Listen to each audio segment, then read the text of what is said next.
Mom is struggling to get by on her pension, and we, who are still able to work, should lend her a hand, shouldn't we? During the discussion about inheritance following their father's passing, Billy, the second son, earnestly addresses his brother and sister-in-law. However, it appears his words didn't quite strike a chord with them.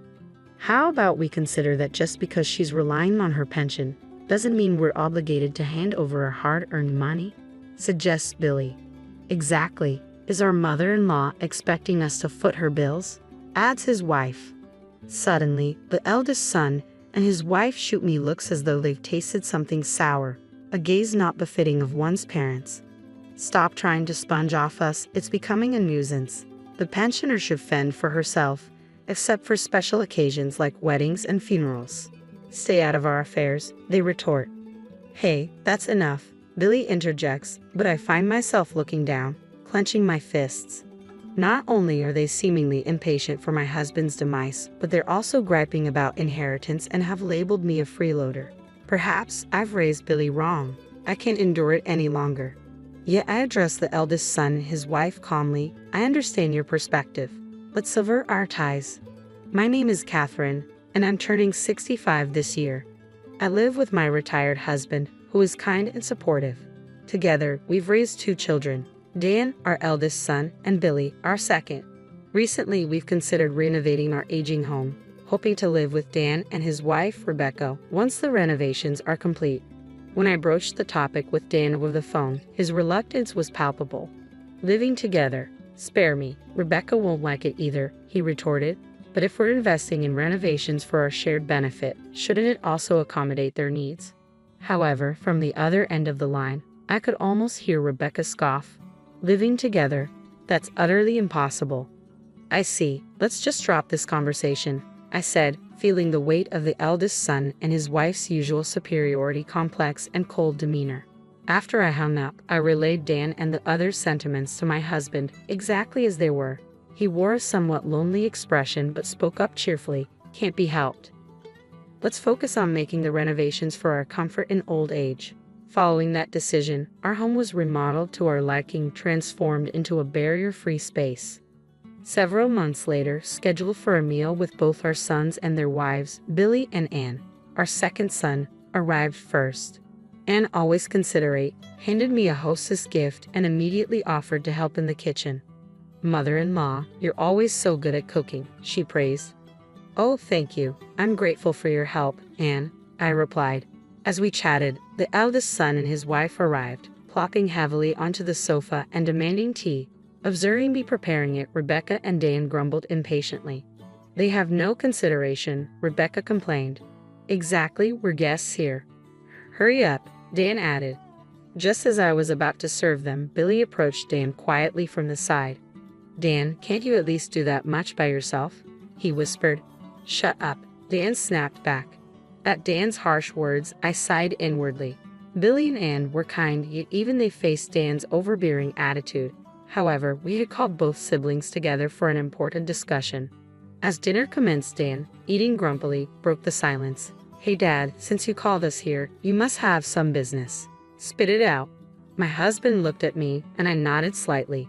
The truth is, it has been found that I have lung cancer. Billy and Anne showed genuine surprise, while the expressions of the eldest son and his wife remained unchanged. Dad, cancer? What's the current situation? Starting next week, I'll be hospitalized, I began, the weight of my words heavy in the air. They told me the cancer has spread all over my body, and I've got about 6 months left.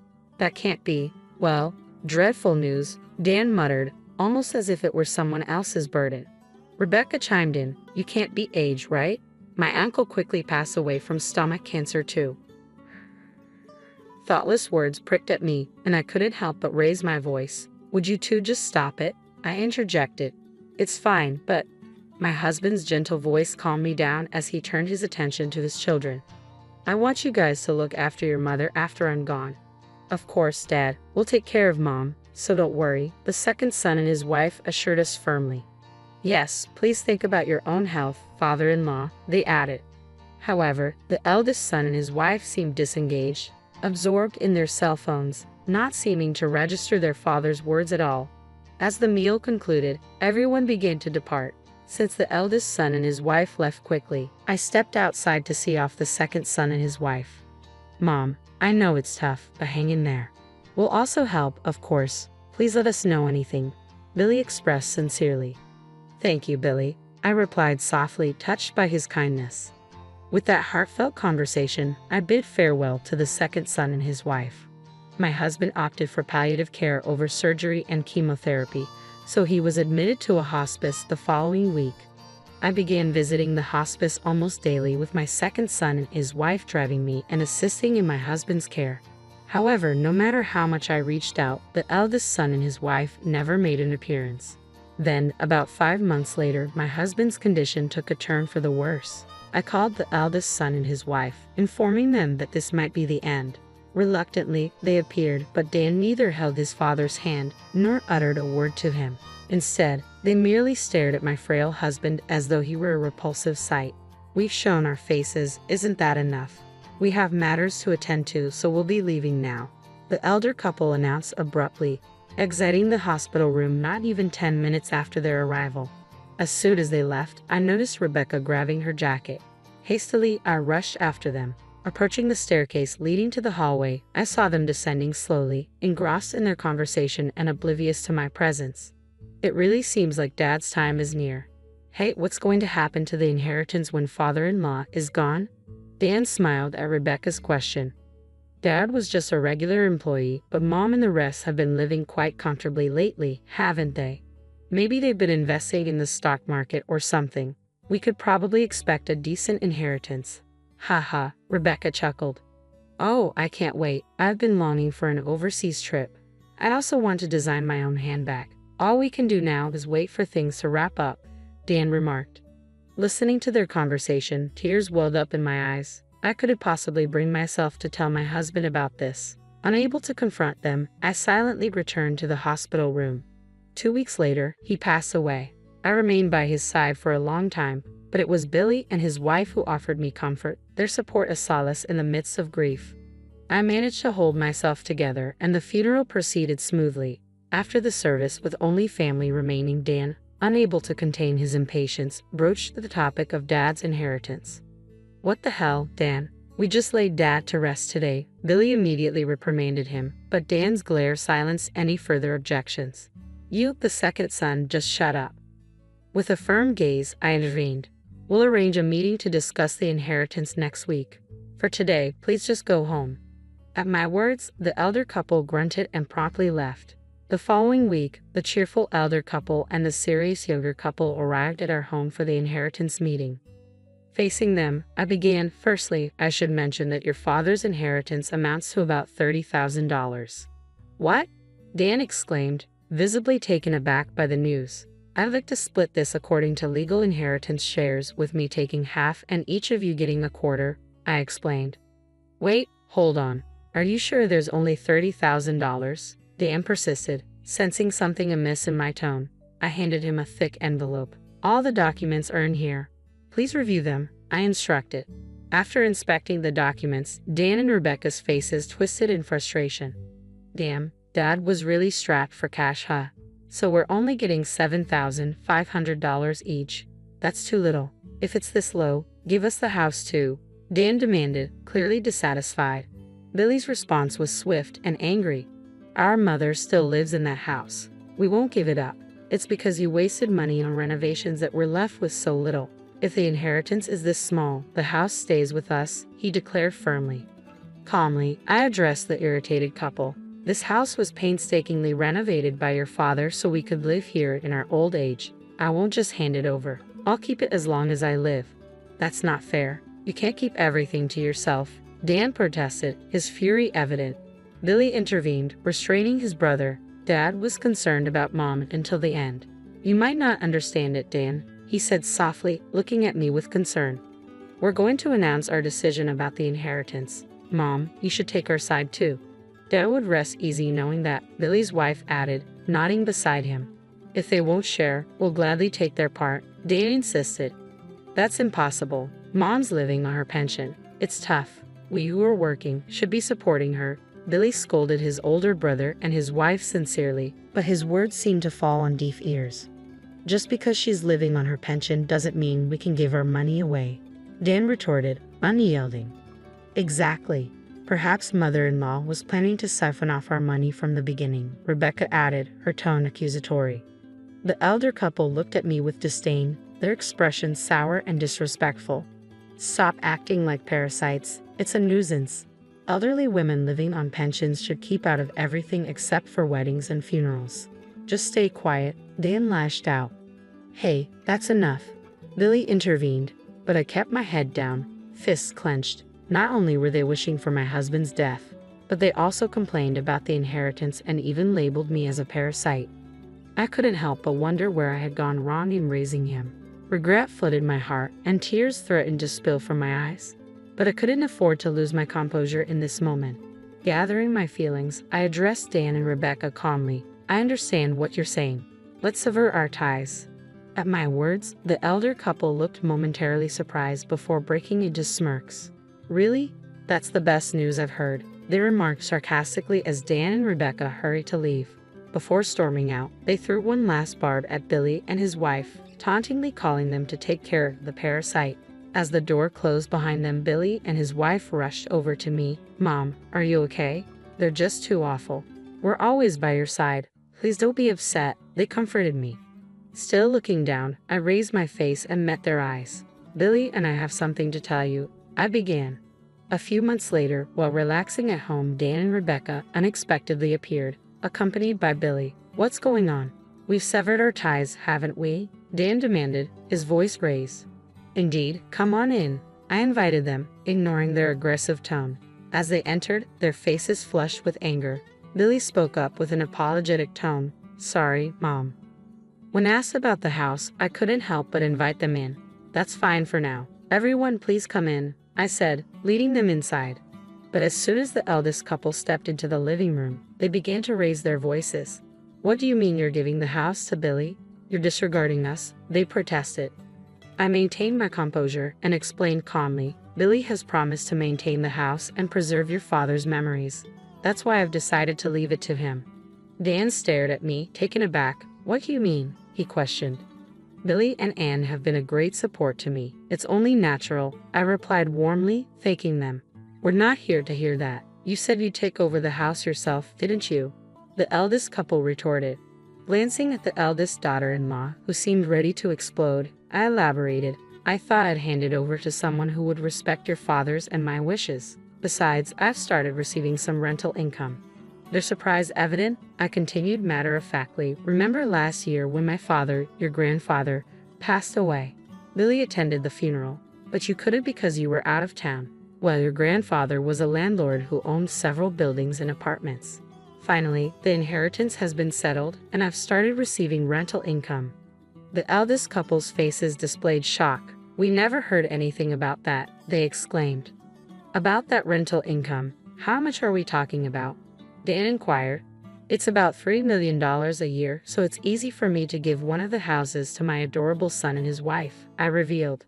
At this, Dan and Rebecca sprang to their feet. Wait, hold on a minute. If Billy and his wife get one, then we should too, they argued. Why should I split my assets with someone who called me a parasite? Wasn't it you who told me to stay away? I shot back sharply. Caught off guard, Dan and Rebecca began to stutter in response. I fixed them with a stern glare and pointed to the door. All right, the conversation is over. Please go home now. Wait, hold on, Mom. Please listen to me. Deanna approached me, flustered, and suddenly clung to my arm. I looked at him coldly. You have no right to call me Mom. Please, you can't just demand a share of the house and money too. We're struggling, the eldest daughter-in-law pleaded loudly. I raised an eyebrow. Struggling? What do you mean? I demanded. Dan hesitated before starting to explain. We thought we'd received Dad's inheritance and lived a bit too luxuriously. We kind of got into debt, he confessed. I forcefully shook off Dan's arm, feeling a surge of disgust. I didn't think you could be this stupid. This is the bed you've made, so you need to lie in it, Dan, I retorted sharply. That's just too cruel, the eldest couple protested, their faces crestfallen. I had the final say. From now on, I'll transfer my assets to Billy while I'm still alive. I won't give a penny to you who cut ties with me. Please never bother us again. Billy stood up to the deflated eldest couple. If you understand, then go home quickly. Don't come near Mom or us ever again," he declared firmly, escorting them to the door. After that, the eldest couple apparently ended up going bankrupt from the debt they incurred. From their rundown apartment, you could hear Dan and Rebecca arguing night after night. For them, who couldn't manage this simple act of cherishing their family, a decent future probably isn't in the cards. As for me, since I passed the house on to Billy, I bought and moved into an apartment nearby that comes with caregiving services. Billy and his wife often come to visit, and they've recently had an adorable baby.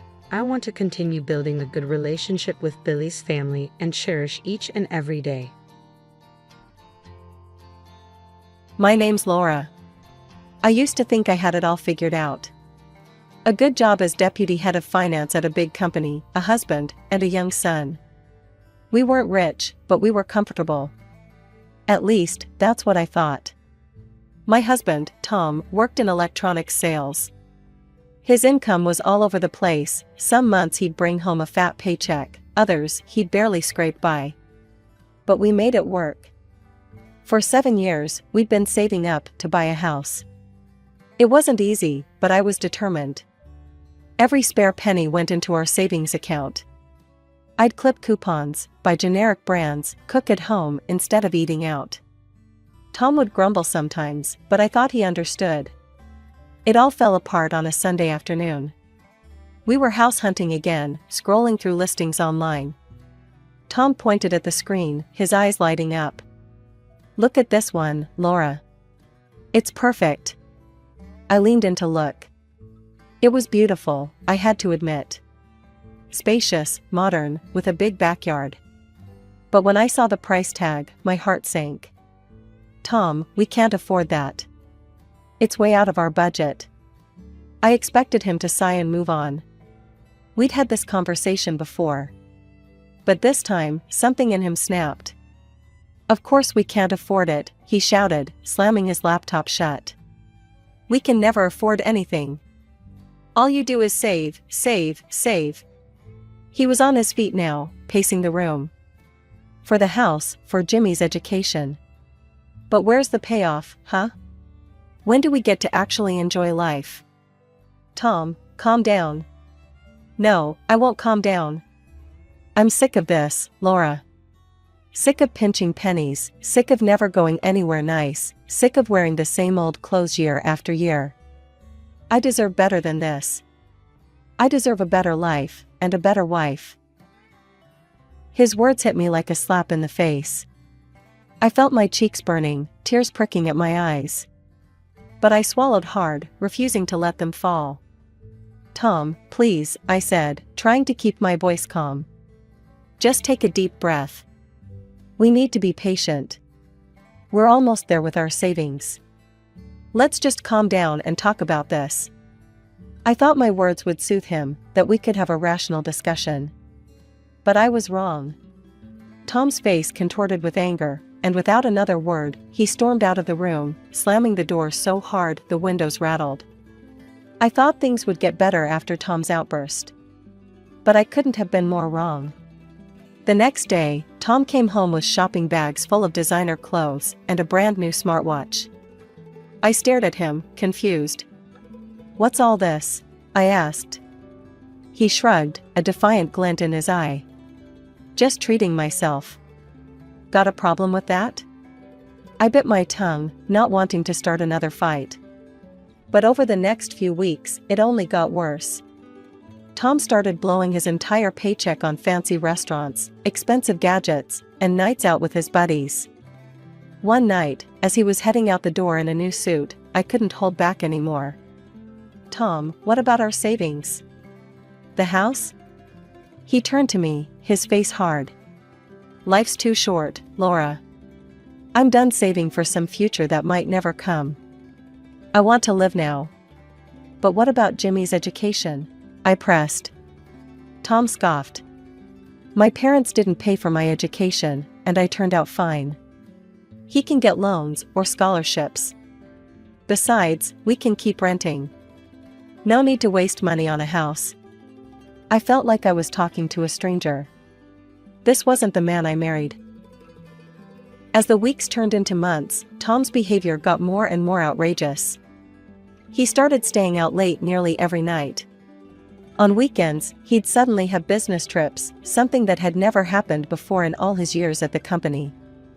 And when he was home, it was like living with a constant critic. Nothing I did was right anymore. "Do you have to chew so loudly?" he'd snap at dinner. "That dress makes you look frumpy," he'd say as I got ready for work.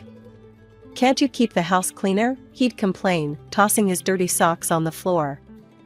Every day, I felt myself shrinking, becoming smaller under his constant barrage of criticism. I tried talking to him, tried to understand what had changed, but he'd just roll his eyes and walk away. 6 months. 6 long, miserable months of this new reality. I barely recognized my life anymore. The warm, loving home I thought we had built together had turned cold and hostile. Finally, one night, I'd had enough. Tom had just finished tearing into me about the dinner I'd cooked, a meal that used to be his favorite. "Tom," I said, my voice quiet but firm, "I think we need to live separately for a while." I expected argument, maybe even remorse. What I didn't expect was the look of relief that washed over his face. "Yeah," he said, nodding. "I think that's a good idea." His easy agreement felt like a punch to the gut. But it also confirmed what I'd been fearing for months: the man I loved, the life we'd built together, was already gone. The days after Tom left were a strange mix of loneliness and peace. I told myself this separation was temporary. That Tom would realize what he was missing, face the harsh realities of life on his own, and come back, appreciating everything we'd built together. I was so naive. It was a Tuesday evening when my phone started buzzing nonstop. At first, I ignored it, focusing on helping Jimmy with his homework. But when the notifications kept coming, I decided to check. The moment I opened my social media app, my heart stopped. There, at the top of my feed, was a photo that shattered my world. Tom, my husband, was standing on a yacht. His arm was wrapped around a stunning blonde with legs that seemed to go on forever. They were both grinning, the blue sea stretching out behind them. But it was the caption that really got me: "Starting a new life." I retreated to the kitchen, my hands shaking as I scrolled through the comments. Friends, family, co-workers, everyone was asking the same thing: who's that woman with Tom? Then, 5 days after the photo appeared, there was a knock at the door. I opened it to find Tom standing there, looking tanned and happy. Happier than I'd seen him in years. "We need to talk," he said, brushing past me into the house. I followed him into the living room, my heart pounding. "Tom, what's going on? Who was that woman in the photo?" He turned to face me, a smirk on his face that made my stomach turn. "That's Vanessa, my girlfriend." The room seemed to spin. "Girlfriend? But we're married." "We're just separated, Come on, Laura," he cut me off. "Let's not pretend. Our marriage has been over for a long time. Vanessa and we've been together for 6 months now." 6 months. The timeline clicked into place, his sudden change in behavior, the late nights, the business trips. I felt sick. "She's rich," Tom continued, oblivious to my distress. "And fun. She doesn't pinch pennies or obsess over saving. She lives for today. Plus," he added with a cruel smile, "she's a hell of a lot more interesting and beautiful than you. I want to marry Vanessa. Start fresh." I nodded slowly. In that moment, I realized our marriage had been over long before this conversation. Maybe it had been over the moment he'd slammed the door 6 months ago. "Okay," I said, my voice steadier than I felt. "If that's what you want, we'll get a divorce." Tom looked surprised, like he'd expected a fight. But I was done fighting. As he left, already on the phone with his lawyer, I sank onto the couch. The divorce proceedings were a blur of paperwork and legal jargon. Tom and I agreed on joint custody of Jimmy. I wanted Jimmy to have both parents in his life, despite the mess we'd made of our marriage. But even with the divorce finalized, I was far from okay. The betrayal, the public humiliation, the sudden upheaval of my entire life, it all hit me like a ton of bricks. I found myself struggling to get out of bed in the morning, barely able to focus at work. That's when I decided to see a therapist. Dr. Reynolds was a kind, older woman with gentle eyes. "Laura," she said in our first session, "what you're feeling is normal. You've experienced a significant trauma. But you're here, and that's the first step towards healing." Those sessions became my lifeline. Slowly, with Dr. Reynolds' help, I started to process my emotions, to understand that Tom's actions were about him, not me. For Jimmy's sake, I pushed myself to heal, to move forward. I threw myself into my work, started exercising, even joined a support group for divorced women. Bit by bit, I felt myself emerging from the fog of depression. Then Tom married Vanessa. I tried to be happy for Jimmy, he seemed to like her well enough. But things started to change. It began innocently enough. Tom asked to have Jimmy for a weekend here, an extra day there. I agreed, wanting to encourage their relationship. But soon, those weekends turned into weeks. "Jimmy," I asked one day, "don't you want to spend more time here at home?" He shrugged, not meeting my eyes. "Dad's place is more fun." That should have been my first warning sign. But I brushed it off, telling myself it was natural for a boy to want to spend time with his father. As the months went by, though, Jimmy spent less and less time with me. When he did come home, he was different. Distant. And he always seemed to have new clothes, new toys, stories of exciting trips and adventures. Finally, after yet another weekend where Jimmy begged to stay at his dad's, I sat him down for a talk. "Honey, what's going on? Don't you like being here anymore?" Jimmy fidgeted, still not meeting my eyes. "It's just, Dad and Mom let me do whatever I want." "Mom?" I echoed, confused. "Yeah, Vanessa. She buys me cool stuff all the time. We go to amusement parks and fancy restaurants. It's way more fun than here." His words felt like a slap in the face. "Jimmy, you know we can't afford." "That's the problem," he burst out. "You never want to spend money on anything fun. It's always save this, budget that. Dad says you're stuck in the past, always worrying about the future instead of living now." Things spiraled quickly after that. Jimmy started refusing to come home at all. When he did, he'd complain constantly, comparing my modest home unfavorably to Tom and Vanessa's lavish lifestyle. The final blow came on a rainy Tuesday. I'd been trying for days to get Jimmy to come home for dinner. When he finally arrived, he took one look around our living room and sneered. "God, this place is like a village barn compared to Dad's house. I don't want to live here anymore." The months slipped by, each one harder than the last. I watched from the sidelines as my son grew up, becoming more and more distant. Every time I reached out, I was met with indifference or outright hostility. Then came the day that shattered what was left of my world. It was Jimmy's 14th birthday. I'd hoped, foolishly perhaps, that he might want to spend it with me. Instead, I got a phone call that changed everything. "Mom," Jimmy's voice was cold, detached. "I need to talk to you about something important." We met at a cafe, neutral ground. Jimmy sat across from me, looking more like a stranger than my son. Then he dropped the bomb. "I want you to give up your parental rights," he said, his voice steady. "Vanessa wants to adopt me." I felt like I'd been punched in the gut. "What, Jimmy, I'm your mother." "No," he cut me off. "Vanessa's my mom. She's been there for me, she understands me.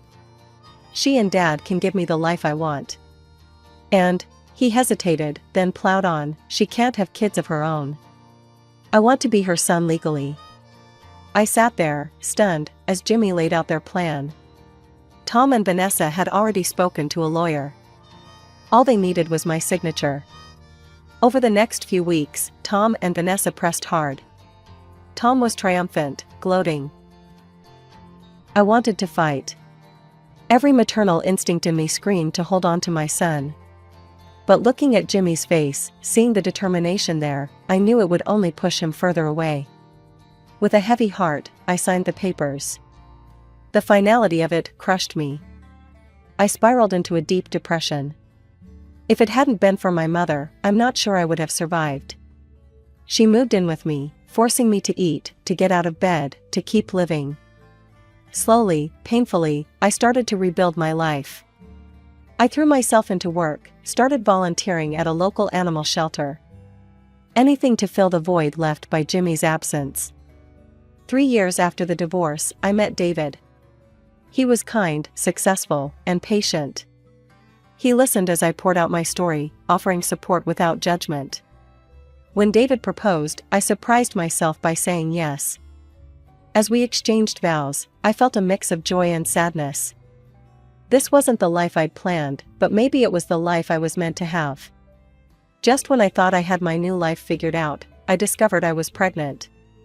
The news hit me like a tidal wave of emotions, joy, fear, excitement, and a twinge of sadness as I remembered the son I'd lost. David was over the moon. He'd always wanted children, but had never had the chance. We threw ourselves into preparing for the baby, transforming one of the rooms in our new house into a nursery. Oh, the house. It was everything I'd ever dreamed of and more. Spacious, with a beautiful garden and a view that took my breath away every morning. As I stood in the kitchen, my hand resting on my growing belly, I couldn't help but think how different this was from the life I'd had before. I tried not to think about Jimmy. He never called, never answered my messages. But I couldn't help myself from checking his social media accounts. At first, I told myself it was just to make sure he was okay. But as I scrolled through photos of lavish parties, expensive cars, and exotic vacations, I felt a growing unease. The carefree boy I'd raised was gone, replaced by a young man who seemed to value wealth and status above all else. I watched with a heavy heart as he posted about peasants who couldn't afford designer clothes, or complained about having to interact with common people at events.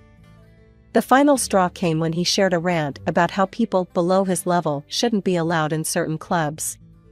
That day, with tears in my eyes, I unfollowed his accounts. It hurt too much to see what he'd become. Months passed, and our daughter, Emily, came into the world.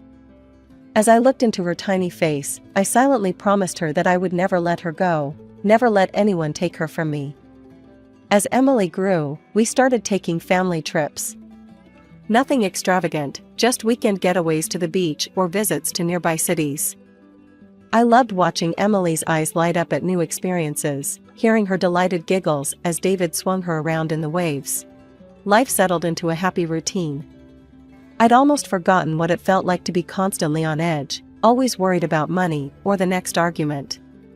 With David and Emily, I felt safe, loved, content. Then came the day that turned everything upside down again. It was a sunny Saturday afternoon. David had taken Emily to the entertainment center for some daddy-daughter time, and I was enjoying a rare moment of quiet, catching up on some reading in our living room. The doorbell rang, startling me. We weren't expecting any visitors. Curiously, I went to answer it. The moment I opened the door, my heart stopped. Standing on my doorstep, looking older and somehow both familiar and strange, was Jimmy. He was taller now, his boyish features sharpened into those of a young man. He was dressed expensively, a gold watch glinting on his wrist. But it was his eyes that caught me. They were hard, calculating, so different from the warm brown eyes I remembered. "Hey, Mom," he said, his voice deeper than I remembered. "Long time no see." I stood frozen, unable to speak. Jimmy's eyes roamed past me, taking in the foyer with its high ceilings and elegant decor. He let out a low whistle. "Wow, nice place you've got here. Looks like you're not doing too bad for yourself." His tone was casual, almost mocking. I felt a chill run down my spine. "Jimmy," I finally managed to stammer. "What are you doing here? How did you find me?" He shrugged, a smirk playing on his lips. "Grandma told me." "Don't worry, I had to work hard to get it out of her. She's quite protective of you." I made a mental note to thank my mother later. And to have a serious talk with her about boundaries. "Can I come in?" Jimmy asked, not waiting for an answer as he brushed past me into the house. I stood in the living room, watching as Jimmy sauntered in and sprawled across our pristine white couch like he owned the place. "What happened, Jimmy? Why are you here?" I asked, trying to keep my voice steady. He let out a bitter laugh. "Oh, it's a real soap opera, Mom. Turns out my dear old stepmom wasn't as devoted as we all thought. Vanessa divorced Dad and kicked us both out of the house. Can you believe it? That impudent, gold-digging witch found herself a younger model and decided she didn't need us anymore." I winced at his crude language, but he was on a roll now. "Guess I bet on the wrong horse, huh?" He looked at me pointedly. "Should have stuck with good old reliable Mom instead of chasing the high life with that bitch." His words stung, bringing back all the pain of his rejection. But before I could respond, he switched gears. "But hey, water under the bridge, right? You're still my mom. We've got a lot of lost time to make up for." His tone was jovial, but there was something calculating in his eyes that made me uneasy. I took a deep breath. "Jimmy, I'm not sure it's that simple. You chose to cut me out of your life. Legally, I'm not your mother anymore." He waved his hand dismissively. "Technicalities. Blood is thicker than water and all that crap. Besides," he grinned, "think of all the money you saved not having to raise me these past few years. It's only fair you share some of that now, right?" And there it was. The real reason for his sudden reappearance in my life. "I'm sorry, Jimmy, but I can't just give you money," I said firmly. "I have responsibilities here. I have a daughter to raise." "Oh, so you replaced me, huh?" he interrupted, his laugh ugly and bitter. "Got yourself a shiny new kid and forgot all about your firstborn?" I felt my temper rising, but fought to stay calm. "It's not like that, Jimmy. Look, if you need help, maybe I could talk to David about getting you a job." "A job?" he scoffed, cutting me off again. "I don't need a job, I need cash." "Come on, Mom, you owe me." "I don't owe you anything," I said, my voice finally hardening. "You made your choice years ago. I'm sorry you're in a tough situation, but I can't just hand over money to you." His face darkened, all pretense of friendliness vanishing. "You selfish, fat witch," he snarled, jumping to his feet. "Dad was right to leave you. You're nothing but a nasty old hag who cares more about her bank account than her own son." Before I could respond, he stormed out, slamming the door so hard a picture fell off the wall. I sank onto the sofa, my legs no longer able to support me. Tears welled up in my eyes, spilling over as great, heaving sobs racked my body. This angry, entitled young man, how could this be my Jimmy? Where had I gone wrong? Was this my fault for not fighting harder to keep him? Or was this the inevitable result of the lifestyle Tom and Vanessa had given him? I don't know how long I sat there crying. All I know is that when I heard David's key in the lock, I hurriedly wiped my eyes, not wanting to worry him or Emily. But as soon as David walked in, Emily toddling beside him, he took one look at my face and knew something was wrong. "Laura, what happened?" he asked, concern etched on his features. I looked at my husband, then at my daughter, her innocent face turned up to me in confusion at seeing Mommy upset. In that moment, I made a decision. This was my family now. Jimmy had made his choice long ago, and I couldn't let his reappearance destroy the life I'd rebuilt. The morning after Jimmy's unexpected visit, my phone rang. It was my mother, her voice a mix of worry and excitement. "Laura, Jimmy came to see me. He needed money, so I lent him some. I thought you'd want to know he's okay." My heart sank. "Mom, please, don't give him any more money. He's not the Jimmy we knew. He doesn't want to work, he just wants easy money. Promise me you won't give him any more." After hanging up, I sat at the kitchen table, my head in my hands. I knew this wasn't over. Sure enough, a few days later, my mother called again, this time terrified. Jimmy had come back, demanding more money. When she refused, he became aggressive, shouting and pounding on her door. That was the last straw. David and I immediately sprang into action. We left Emily with David's parents and moved into my mother's house for the week. We took turns staying awake, always on guard. The confrontation we'd been dreading finally came on a rainy Thursday night. Jimmy showed up, clearly drunk, pounding on the door and shouting for money. I opened the door, David right behind me. "Jimmy, you need to leave, now." His eyes were wild, unfocused. "Not until I get what's mine." He lunged forward, but David blocked him.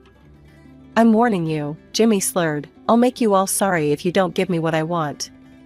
That's when David called the police.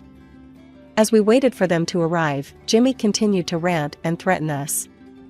My mother cowered in the background, clutching her chest. The sight of her fear and pain broke my heart. When the police arrived, they quickly subdued Jimmy and took him away. As the patrol car drove off, I felt a strange mix of relief and sadness. Later that night, I reached out to Tom on social media, hoping he might be able to help Jimmy. His response was cold. "Not my problem anymore. Vanessa left me, took everything. I've got my own issues to deal with. Jimmy's on his own." Reading his words, I felt the last threads of my old life finally snap. The next day, I went to court and filed for a restraining order against Jimmy. It was the hardest thing I've ever done, but I knew it was necessary to protect my family. Months passed, then years. We never saw Jimmy again. Sometimes I'd lie awake at night, wondering where he was, if he was okay. But gradually, those sleepless nights became less frequent. Life went on. Emily grew into a bright, curious little girl. David's business flourished. One sunny afternoon, as I watched David pushing Emily on the swing in our backyard, I felt a profound sense of peace wash over me. This was my life now, not perfect, but filled with love, laughter, and joy. I'm Catherine, and I was born into what you'd call a typical American family. My dad, Jack, was this ambitious guy who'd started his own paint and varnish company from scratch. Mom, Sarah, was your classic housewife, always busy with chores and gossip. And then there was my older brother, Tom, 5 years my senior and the apple of my mother's eye. Dad was hardly ever around, buried in work and drowning in loans he'd taken out to get his business off the ground. When he did show up, he'd lock himself in his office, muttering about invoices and profit margins. Mom, well, she made it clear from day one that Tom was her favorite. "Oh, Tommy, you're my joy, my everything," she'd coo, even when he came home reeking of cheap beer or with a black eye from another fight. Me? I was just there. An afterthought, really. Don't get me wrong, Dad loved me in his own way. He'd try to make up for his absence with gifts. For my 9th birthday, he gave me this clunky video camera. "Capture our family moments, sweetheart," he said with a tired smile. Little did he know how that camera would change everything. I remember this one Sunday when I was about 10. Dad had promised to take us to the park, but surprise, surprise, he got called into work. Mom lost it. "Jack, for Christ's sake. It's Sunday," she screamed, her face red with anger. "Your kids need you. I need you." I stood in the hallway, that damn camera in my hand, recording it all. They didn't even notice me. Dad's voice dropped to a whisper. "If you'd just help out with the business." Mom laughed, but it wasn't a happy sound. "Help out? With your pipe dream? Wake up, Jack. You're drowning us in debt for a business that's going nowhere." I lowered the camera, my heart pounding. This wasn't the first fight I'd witnessed, but it was the worst. I didn't fully understand what was happening, but I knew our family was falling apart. As the days went by, the tension in our house grew thicker. Dad spent more time at work, and when he was home, the silence between him and Mom was deafening. Tom started acting out more, coming home late, reeking of cigarettes and God knows what else. One night, I woke up to the sound of breaking glass. I crept downstairs, camera in hand. It had become a sort of security blanket for me. Mom was standing in the kitchen, surrounded by shattered pieces of what used to be her favorite vase. "Mom?" I whispered. She turned to me, her eyes glazed over. "Go back to bed, Kath," she slurred. That's when I noticed the half-empty wine bottle on the counter. The next day, everything seemed normal again. Mom made pancakes, Dad read the newspaper, and Tom slouched over his cereal. But I knew better now. I knew that beneath the surface, our family was cracking like that vase. It was just another Tuesday when my world exploded. I was 10, Tom was 15, and neither of us had any clue what was about to hit us. I was in my room, fiddling with my camera, when I heard the front door slam. Dad's voice boomed through the house, angrier than I'd ever heard it. "Sarah, get down here now." Curious and scared, I crept to the top of the stairs, camera in hand. Force of habit, I guess. Mom sauntered into the living room, looking annoyed. "What's got your panties in a twist, Jack?" Dad's face was red, his hands shaking as he thrust a manila envelope at her. "Care to explain this?" I zoomed in on Mom's face. She looked different. Not scared or sorry, but almost relieved. "Well," Dad demanded. "What do you have to say for yourself?" Mom tossed the papers aside and laughed. It was a cold, harsh sound that made me shiver. "What do you want me to say, Jack?" "That I'm sorry? You want the truth? I've been cheating on you for years. And you know what? I enjoyed every minute of it." I gasped, almost dropping my camera. Dad looked like he'd been punched in the gut. "Why, Sarah, why would you do this?" "Because you were never here, Jack," Mom exploded. "You and your damn business. Did you really think I'd sit around waiting for you forever?" "I did it for us," Dad said weakly. "For our family." Mom scoffed. "Family? What family? We've been broken for years, Jack." I was just the first one to admit it. The argument went on for hours.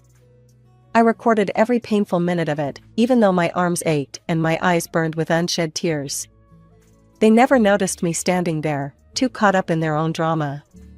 The next few weeks were a blur. There were hushed phone calls, slammed doors, and more shouting matches than I could count. Tom retreated further into his own world, spending most of his time locked in his room. Finally, one night, Mom and Dad sat us down. "Kids," Mom began. "Your dad and I, we're getting a divorce. Catherine, sweetie, you'll be staying with your father. And Tom, you'll be coming with me." Tom shrugged, like he couldn't care less. But I saw the relief in his eyes. Dad was generous, he left the house to Mom, and also started paying child support for Tom. The move was quick and painless, at least physically. Our new apartment was small, nothing like the house we'd left behind. But it was ours, and for the first time in years, I felt like I could breathe. It wasn't easy, though.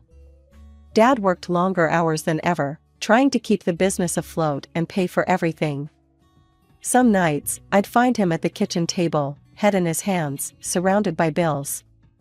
5 years flew by in a blur of homework, part-time jobs, and watching Dad struggle to keep his business afloat. I was 15 when everything changed again, but this time, it was for the better. Her name was Rachel, and she waltzed into our lives like a whirlwind. I remember the day Dad introduced us. He had this goofy grin on his face, one I hadn't seen in years. "Catherine, this is Rachel. She used to intern at the company, and now, well, we're seeing each other." Rachel smiled warmly. "It's great to finally meet you, Catherine. Your dad talks about you all the time." I sized her up, ready to hate her on principle. But there was something about Rachel that made it impossible. She was genuine, kind, and she looked at Dad like he hung the moon. It didn't take long for Rachel to become a permanent fixture in our lives. She moved in a few months later, and suddenly, our tiny apartment felt like a home again. One night, I overheard them talking in the kitchen. Jack, my dad's willing to finance that new production line you've been dreaming about, Rachel said. He believes in you, Jack. We both do. I peeked around the corner to see Dad pull Rachel into a tight hug. What did I do to deserve you? He whispered. It hit me then. This was what love should look like. Not the bitter, resentful mess I'd grown up with, but this, support, trust, and genuine happiness. The next few years were like watching a rocket take off. With Rachel's connections and Dad's expertise, the business skyrocketed. The new paint line was a hit in Rachel's dad's hardware stores, and soon, orders were pouring in from all over the country. I'd catch Dad and Rachel working late into the night, heads bent over spreadsheets, arguing good-naturedly about expansion plans.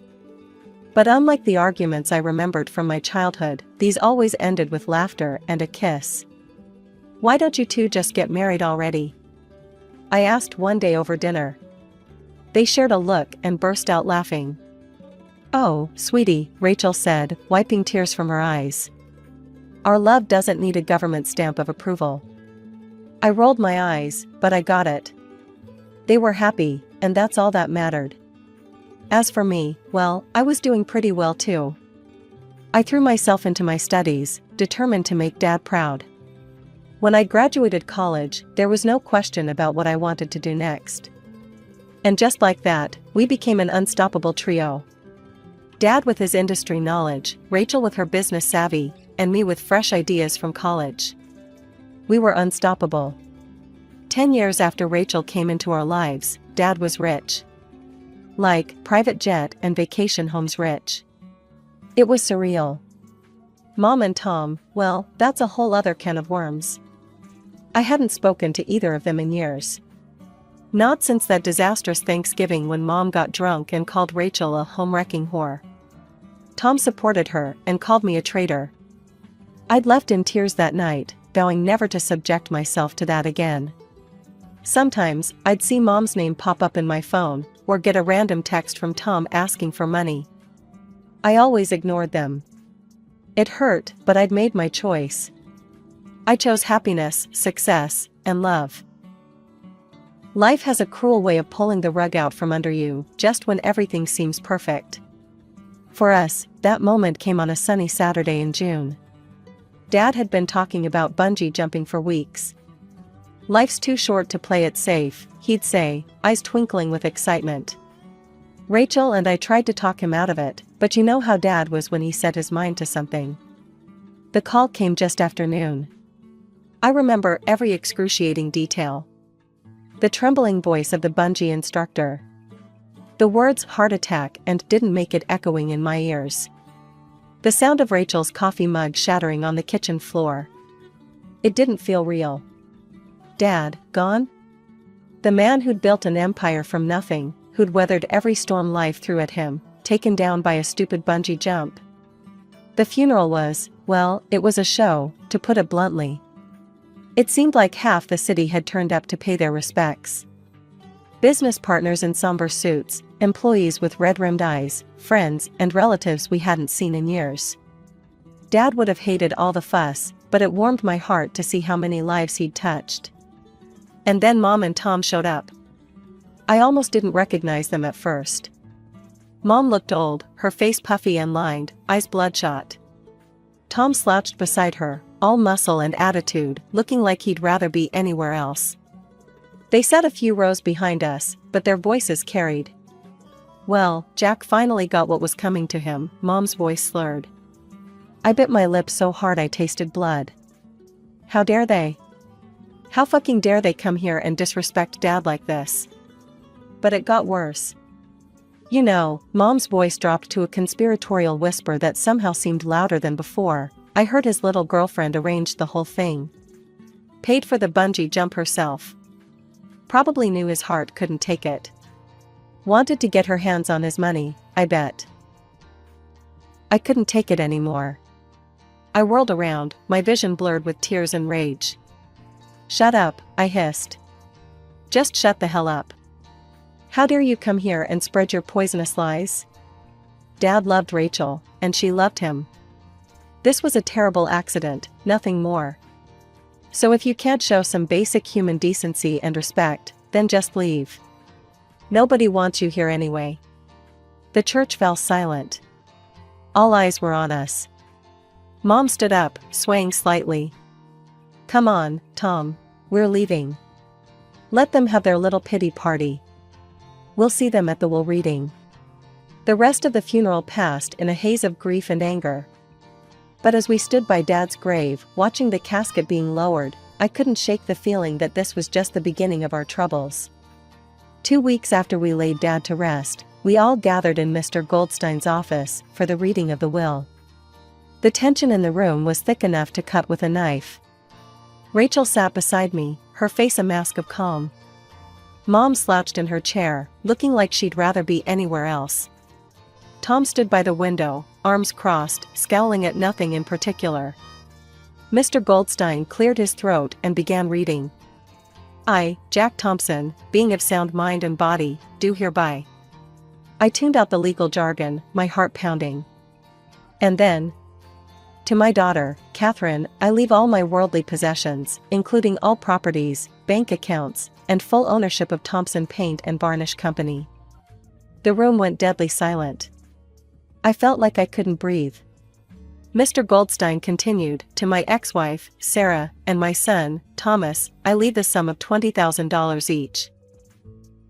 "What?" Mom's shriek made us all jump. "This is bullshit. That business was my idea.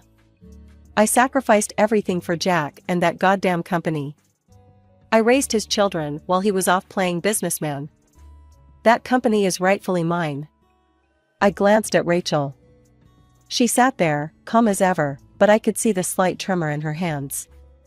"Mom," I said, trying to keep my voice steady, "Dad built that company from nothing. You didn't even believe in him when he started." She rounded on me, eyes blazing. "You ungrateful little brat.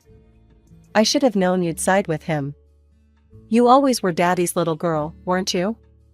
I took a deep breath. "Look, I don't want to fight. If it'll make you feel better, I'll give you $100,000. Just, please, let's end this here." Mom laughed, a harsh, bitter sound. $100,000? You think you can buy me off that easily? No, sweetheart, I'm going to sue. I'm going to take every last penny that son of a bitch owed me. Enough. Mr. Goldstein's voice cut through the argument. "The will is clear and legally binding. If you wish to contest it, Mrs. Thompson, you're welcome to do so through the proper legal channels. Now, if there's nothing else, I think we're done here." Mom stormed out, slamming the door behind her. Tom followed, but not before shooting me a look that could curdle milk. As Rachel and I left the office, I felt a weight settle on my shoulders. Dad's company, his legacy, it was all mine now. And apparently, so were his problems. After the disaster at Mr. Goldstein's office, Rachel and I retreated to my penthouse. The silence was deafening as we both tried to process what had just happened. "Rachel," I said, breaking the quiet. "We need to talk about the business. I want you to have a part of it. 20%. Rachel's eyes widened in shock. "Catherine, no, your father left it to you. It's yours."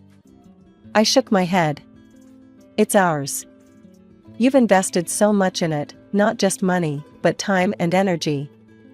You helped build it into what it is today. It's only fair." Rachel's eyes filled with tears. Before I knew it, she had engulfed me in a tight hug. "Thank you," she whispered.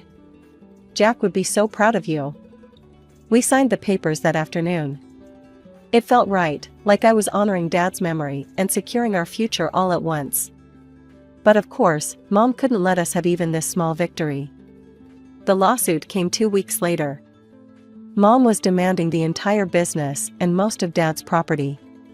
Her lawyer threw around phrases like marital assets and unjust enrichment, but it all boiled down to one thing: she wanted what she thought Dad owed her. The next few months were a blur of court appearances, depositions, and sleepless nights. Rachel and I threw ourselves into running the company, determined not to let Mom's vendetta derail everything Dad had worked for. In the end, the judge rejected Mom's claims. The will stood. I thought that would be the end of it, but I should have known better. It was during the final hearing that Mom's lawyer dropped the bomb. Your Honor, we've just learned that Ms. Thompson has transferred a significant portion of the business to Rachel Carson, the deceased's girlfriend. In light of this new information, we'd like to file a separate suit against Ms. Carson. My heart sank. I glanced at Rachel, who had gone pale. On what grounds? The judge asked, sounding as tired as I felt. Alienation of affection, Your Honor. We have reason to believe Ms. Carson engaged in an affair with the deceased years ago, leading to the breakdown of my client's marriage. I couldn't believe what I was hearing. It was a lie, all of it. But as I looked at Mom's triumphant face, I realized she didn't care about the truth. She just wanted to hurt us, to take what she thought was hers. As we left the courthouse that day, reporters swarmed us, shoving microphones in our faces and shouting questions. Ms. Thompson, did you know about your father's affair? Ms. Carson, how long were you involved with Jack Thompson? Is it true you're giving away your inheritance to your father's mistress? Rachel grabbed my hand and pulled me through the crowd. No comment, she repeated, her voice steady even as I could feel her hand shaking in mine. Once we were safely in the car, I broke down.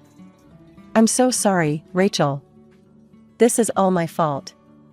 If I hadn't given you part of the company. Stop, Rachel said firmly. You did nothing wrong. Your mother, she's hurt and angry, and she's lashing out. But we're going to get through this. Together. I nodded, wiping my eyes. Together, I echoed. As our driver navigated through the city traffic, I couldn't help but wonder, how much more would we have to endure before this was over? And at what cost? The day of the trial arrived, and I felt like I was going to be sick. The idea of testifying against my own mother made my stomach churn, but I knew it was necessary. Rachel deserved justice, and Mom needed to face the consequences of her actions. As I sat in the witness stand, I could feel Mom's glare burning into me. But I focused on Rachel's encouraging smile and found the strength to speak. Your Honor, I began, my voice surprisingly steady, I have evidence that directly contradicts my mother's claims.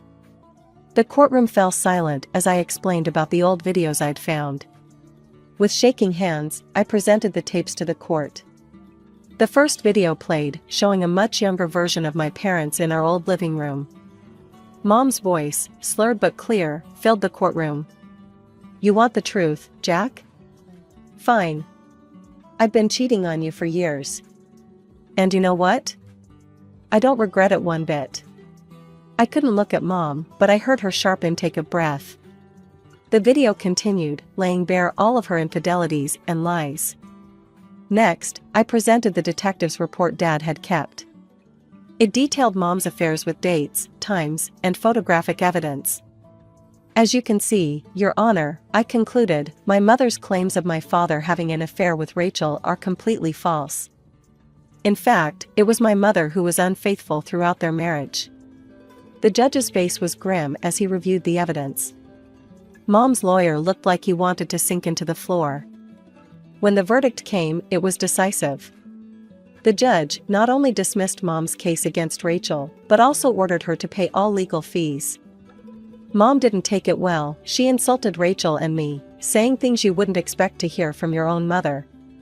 She continued her tirade, spewing profanities until the judge had no choice but to fine her for contempt of court.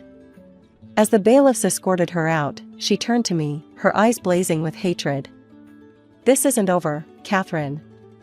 You'll regret this, I swear to God. I thought that would be the end of it. I was wrong. A few days later, Rachel burst into my office, her face pale. She handed me her phone. On the screen was Mom's Facebook page, filled with posts about our company. Thompson Paint is drowning in debt, one post screamed. Catherine Thompson is running it into the ground. Another claimed, inside source reveals, Catherine Thompson planning to flee to Mexico with company funds. We spent the next 48 hours in crisis mode. We issued statements to our employees and customers, assuring them of the company's financial stability. Our legal team drafted a cease and desist letter to Mom, threatening a libel lawsuit if she didn't retract her statements. To my surprise, it worked. Maybe Mom finally realized she'd gone too far, or maybe she just ran out of fight. Whatever the reason, she posted a retraction the next day. I, Sarah Thompson, hereby retract my previous statements regarding Thompson Paint and Varnish Company and its CEO, Catherine Thompson. My claims were unfounded and made in anger. I sincerely apologize for any confusion or distress my words may have caused. As I read her words, I felt a mix of relief and sadness. This woman, who had once been my mother, was now nothing more than a bitter stranger intent on destroying everything Dad had built. 2 months passed in relative peace. The company was thriving, and Rachel and I had settled into a comfortable routine. The wounds from the legal battles were slowly healing, and I dared to hope that maybe, just maybe, we could move on. But life has a way of throwing curveballs when you least expect them. It was a crisp autumn evening, and I was heading to my car after a long day at the office. The parking lot was nearly empty, the setting sun casting long shadows across the asphalt. As I fumbled for my keys, a familiar voice made me freeze. "Catherine?"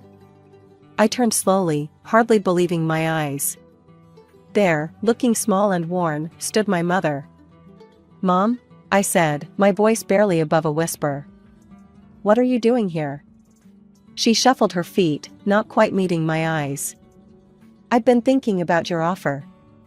The $100,000. Is that offer still on the table? I take it and leave you alone." For a moment, I was speechless. Then, to my own surprise, I started laughing.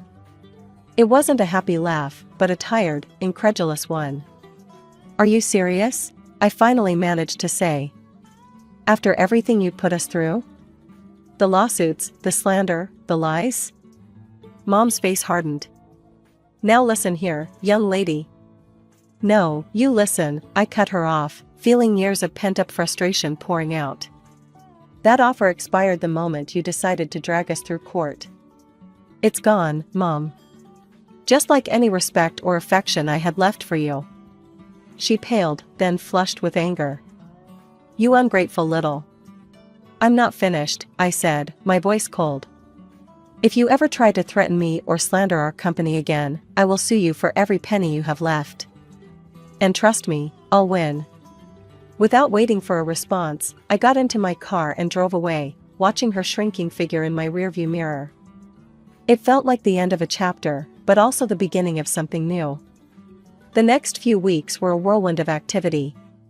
Rachel and I threw ourselves into work, expanding the company in ways Dad had only dreamed of. We launched a new eco-friendly paint line, opened 3 new factories, and even started a scholarship program for aspiring young entrepreneurs. Through it all, Dad's memory was our guiding light. We kept his photo on the wall of our main conference room, a constant reminder of where we came from and what we were working towards. Dad was gone, but his legacy lived on through us. Through the company he'd built from nothing, through the love he'd shared with Rachel, and through the strength he'd instilled in me. And as for me and Rachel? We were more than just business partners. We were family. Bound not by blood, but by love, respect, and a shared dream. My name's Amelia, and I was born with cerebral palsy. Now, I'm not gonna sugarcoat it, growing up wasn't exactly a walk in the park. My parents? Well, let's just say they had a hard time wrapping their heads around having a kid like me. My brain works just fine, but my spine's got a mind of its own, and my left arm? It's a bit of a slacker. All this adds up to make me look a bit different from your average Joe, or Jane, in my case. I remember those early days, even though I was just a tiny thing. My mom, she couldn't even bring herself to hold me at first. It was like I was some kind of alien or something. Instead, I had this nanny taking care of me. She was nice enough, I guess, but it wasn't the same as having your mom there, you know? The nanny was my grandmother's idea. Grandma, now there's a woman who knew how to love. She didn't give a damn about how I looked or moved. To her, I was just her granddaughter, plain and simple. She was loaded, which came in handy more times than I can count. As I got older, things didn't exactly improve on the home front. Walking was a real pain in the ass, literally. I'd take a few steps, then bam. Faceplant on the floor. And my mom? She'd just stand there, watching me struggle. "You need to learn to get up on your own, Amelia," she'd say, not even trying to hide the disgust in her voice. But I wasn't stupid. I knew she just didn't want to touch me. It was like I had cooties or something. Things really took a turn when I hit the big 0 to 5. Mom got pregnant again, and 9 months later, out pops my little sister. Talk about a golden child. This kid was everything I wasn't: cute, bouncy, and most importantly to my mom, normal. From that day on, it was like I'd become invisible. Mom was all about her new baby girl. She'd spend hours taking selfies with her, posting them all over social media. "Look at my beautiful daughter," she'd write, and I'd think, what about me? Aren't I your daughter too? As I got older, things didn't exactly improve on the mobility front. Crutches became my constant companions, and on bad days, I'd roll around in a wheelchair. It wasn't ideal, but hey, you gotta work with what you've got, right? My mom would always come up with these excuses why I couldn't go out. "Oh, Amelia, it's not safe for you in other people's houses," she'd say. Or, "The shopping center isn't equipped for someone like you, sweetie." But I wasn't born yesterday. Even at that young age, I could see right through her bullshit. It wasn't about my safety or comfort, she was just embarrassed to be seen with me. God forbid her friends see her with her special daughter. So, my childhood became a never-ending cycle of 4 walls and a ceiling. While my sister got to experience the world, make friends, and create memories, I was stuck at home, watching life pass me by through the window. My parents didn't even try to hide the fact that they hated going anywhere with me. It was like I was some kind of burden they were forced to carry. When school time rolled around, you'd think things might change, right? Fat chance. Instead of sending me to a regular school where I might actually interact with kids my age, my parents insisted that Grandma foot the bill for a specialized school. "It's for the best, Amelia," Dad would say, not quite meeting my eyes. "You'll be with kids who understand you better." What he really meant was, "We don't want you embarrassing us at a normal school." But hey, who needs social skills and diverse experiences, am I right? So off I went, every day, driven by a nanny Grandma hired. Don't get me wrong, the nanny was nice enough, but it wasn't the same as having your mom or dad drop you off, you know? Now, Grandma, she was a whole different story. While my parents were busy pretending I didn't exist, Grandma was all about helping me thrive. "Amelia, my dear," she'd say, her eyes twinkling, "how about we take a little trip this weekend?" And just like that, I'd find myself on adventures I never thought possible. We'd visit museums, go to the park, even take short trips to nearby cities. For the first time in my life, I felt like a normal kid. Grandma didn't stop there, though. She was determined to give me every opportunity to improve. Massages, physical therapy, experimental treatments, you name it, she paid for it. "With the right care, there's nothing you can't do, Amelia," she'd tell me, her voice full of conviction. "You're going to have a wonderful life, full of friends and joy. You'll see." I remember this one time, after a particularly grueling therapy session, I was feeling pretty down on myself. Grandma noticed, of course, she always did. "What's wrong, sweetheart?" she asked, sitting down next to me. "Why bother with all this, Grandma?" I said, gesturing at my uncooperative body. "It's not like I'm ever going to be normal." She took my face in her hands, forcing me to look at her. "Amelia, listen to me. There's no such thing as normal. Everyone's got their own struggles, their own challenges. Yours are just a bit more visible, that's all. But that doesn't make you any less worthy of love, of friendship, of a full and happy life. You hear me? That was Grandma for you. Always ready with a hug, a word of encouragement, or a surprise treat. She believed in me when no one else did, not even myself. And slowly but surely, I started to believe too. It was Grandma's birthday, and she dropped a bombshell on us. She wanted to celebrate at a fancy restaurant. Now, for most families, this wouldn't be a big deal. But for us, it was like she'd suggested we all go skydiving.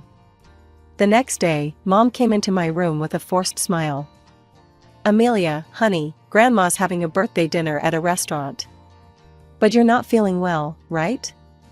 It's probably best if you stay home." I knew the drill.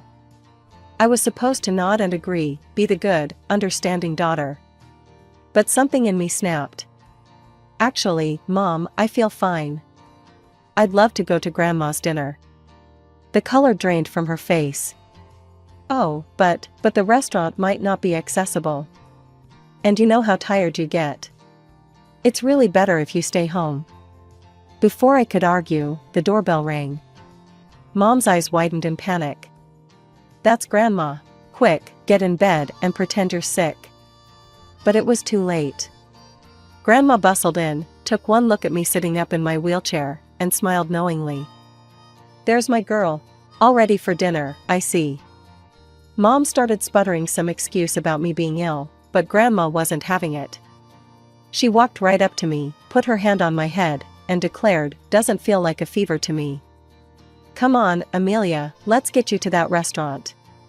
And just like that, we were all piling into Grandma's car, me in my wheelchair, my sister in her frilly new dress, and my parents looking like they were headed to a funeral instead of a birthday celebration.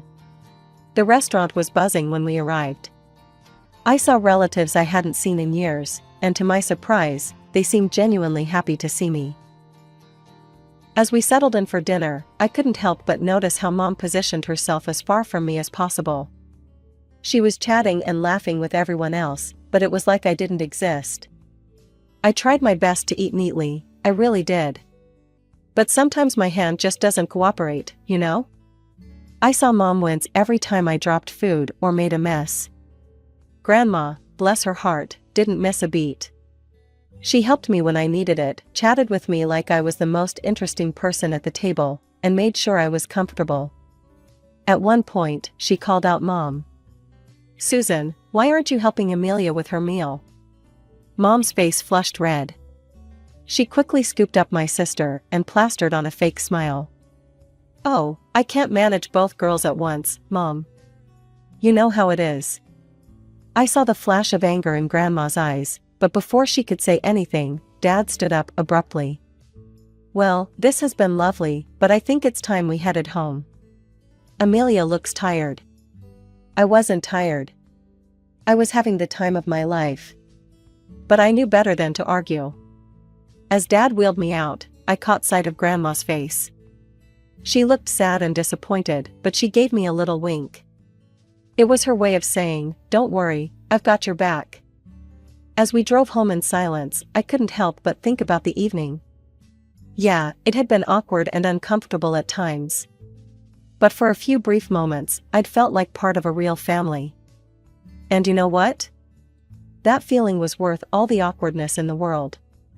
The feeling of awkwardness accompanied me all my childhood. Whenever we had visitors, you know, the normal people my parents actually wanted to associate with, I'd get the same old song and dance. "Amelia," Mom would say, her voice sickly sweet, "why don't you go to your room for a bit? We're having company." At first, it stung. But over time I got used to it. So, I'd will myself into my room, shut the door, and wait. I'd hear the laughter, the chatter, the sounds of a normal family having a normal time. And I'd sit there, alone, trying not to feel like a freak in my own home. But you know what? I'm nothing if not adaptable. I taught myself to cook, even though my hands shook and I dropped more than a few plates along the way. I learned to draw, pouring my feelings onto paper when I couldn't express them out loud. And I wrote. Boy, did I write. Poems mostly, little snippets of emotion that I could never quite say out loud. The funny thing is, for a while there, I thought I had an ally in all this. My little sister, when she was just a tiny thing, she used to love me. Like, really love me. She'd toddle into my room, all big eyes and chubby cheeks, and just want to be near me. I remember this one time, she must have been about 3. She came into my room while I was drawing. "Mia," she squealed, she couldn't quite manage Amelia yet. "Draw me." So I did. It wasn't great, mind you, a wobbly circle for a head, stick arms, and legs. But to her, it was a masterpiece. She hugged that paper like it was made of gold. But then Mom walked in. The look on her face when she saw her precious baby girl cuddled up next to me? You'd think she'd caught her playing in mud. "Sarah," she snapped. "Come here, get away from your sister." Sarah looked confused. "But Mommy, Mia drawing me." Mom snatched the picture away. "That's nice, honey, but let's go play in your room instead, okay?" And just like that, it started. Every time Sarah tried to get close to me, Mom would pull her away. Like I was contagious or something. And over time? Well, Sarah learned. She stopped coming to my room, stopped asking me to play or draw for her. By the time she hit her teens, she was just like Mom. I'd hear her giggling with her friends in the living room, but I knew better than to go out there. One day, I wheeled myself out to get a glass of water, forgetting she had friends over. The look of horror on her face when she saw me? It was like looking at a mini version of Mom. "Amelia," she hissed. "Go back to your room. My friends are here." And just like that, I was back in my sanctuary, my prison, my room. But you know what? It didn't hurt as much as it used to. Because in that room, I wasn't Amelia the freak, Amelia the embarrassment. I was just Amelia. The girl who could cook a mean omelet, draw pictures that made people smile, even if those people were just me and Grandma, and write poems that captured all the things I couldn't say out loud. Meanwhile, life went on, and graduation came. Man, what a mix of emotions that was. There I was, surrounded by my classmates, other special kids like me. And you know what? For once, I felt normal. We were all different in our own ways, but here, in this moment, we were the same. Kids who'd made it despite the odds. I remember looking around at all the smiling faces, the proud parents, the teary-eyed teachers. And for a moment, just a moment, I let myself feel proud too. I'd done it. Despite everything, I'd actually done it. But then reality came crashing back. My eyes scanned the crowd, searching for familiar faces. Mom, Dad, Sarah? Nope, nope, and nope. They were probably sipping cocktails on some beach right about now, enjoying their much-needed family vacation. Funny how their idea of family never seemed to include me. But you know who was there? Grandma. Front and center, beaming like I'd just won the Nobel Prize or something. When they called my name, I swear her cheers were loud enough to shake the rafters. Fast forward a few months, and suddenly the house was buzzing with excitement. Mom and Dad's 20th wedding anniversary was coming up, and they'd decided to go all out. They were making a whole damn movie about their happy family life. I remember thinking, well, this should be interesting. For 2 weeks straight, it was like living in some bizarre reality show. We were dragged from location to location, the local entertainment center, some picturesque nature spot, even a yacht. Where'd they even get a yacht? We'd change clothes more times than I could count, pose for endless photos, record cheesy congratulations, and even sing songs. It was exhausting, but I'd be lying if I said it wasn't also kind of fun. For once, I was included. Sure, Mom would fuss about how to position my wheelchair so it looked natural, and Dad would get this pinched look on his face whenever the photographer had to take extra time to get me in the shot. But I was there. I was part of it. I even wrote a special poem for Mom and Dad. Spent weeks on it, actually. Agonized over every word, practicing in front of my mirror until I could recite it without stumbling. When it came time to record it, my heart was pounding so hard I thought it might burst out of my chest. Mom, Dad, I started, my voice shaky but determined. 20 years of love and life, of joy and strife. Through all the ups and downs, you've stood strong, a testament to love's enduring song. I kept going, pouring my heart out in verse. When I finished, there was a moment of silence. I looked up, half expecting to see tears in their eyes or something. Instead, Mom was fussing with Sarah's hair, and Dad was checking his watch. "That was nice, Amelia," Mom said, not quite meeting my eyes. "Very creative. Now, let's get Sarah set up for her piano piece, shall we?" And just like that, my moment was over. But you know what? I didn't let it get me down. Because for those 2 weeks, I'd been part of something. I'd contributed. And even if they couldn't appreciate it, I knew I'd done something special. The big day was approaching fast. The director had been working his magic, weaving together our new footage with clips from the family archives. I was buzzing with excitement, eager to see how it all came together. When the finished product arrived, I wheeled myself into the living room, ready for the grand unveiling. But Mom quickly intercepted me. "Oh, Amelia," she said, that fake sweetness coating her words like cheap syrup, "we're saving it for the party. You'll see it with everyone else.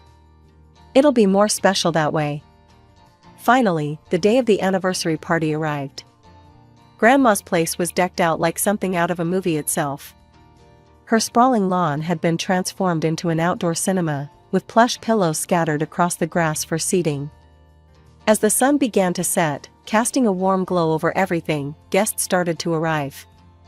"All right, everyone," Dad called out, clinking his glass for attention. "If you'd all like to take a seat, we're about to start the show." There was a flurry of movement as people settled onto the pillows. I stayed in my wheelchair, parked next to Grandma. She gave my hand a squeeze as the movie began to play. The opening shot was of Mom and Dad on their wedding day. They looked so young, so happy. Mom's dress was beautiful, and Dad couldn't take his eyes off her. I felt a lump form in my throat. Then came a montage of their early years together. Vacations, parties, lazy Sundays at home.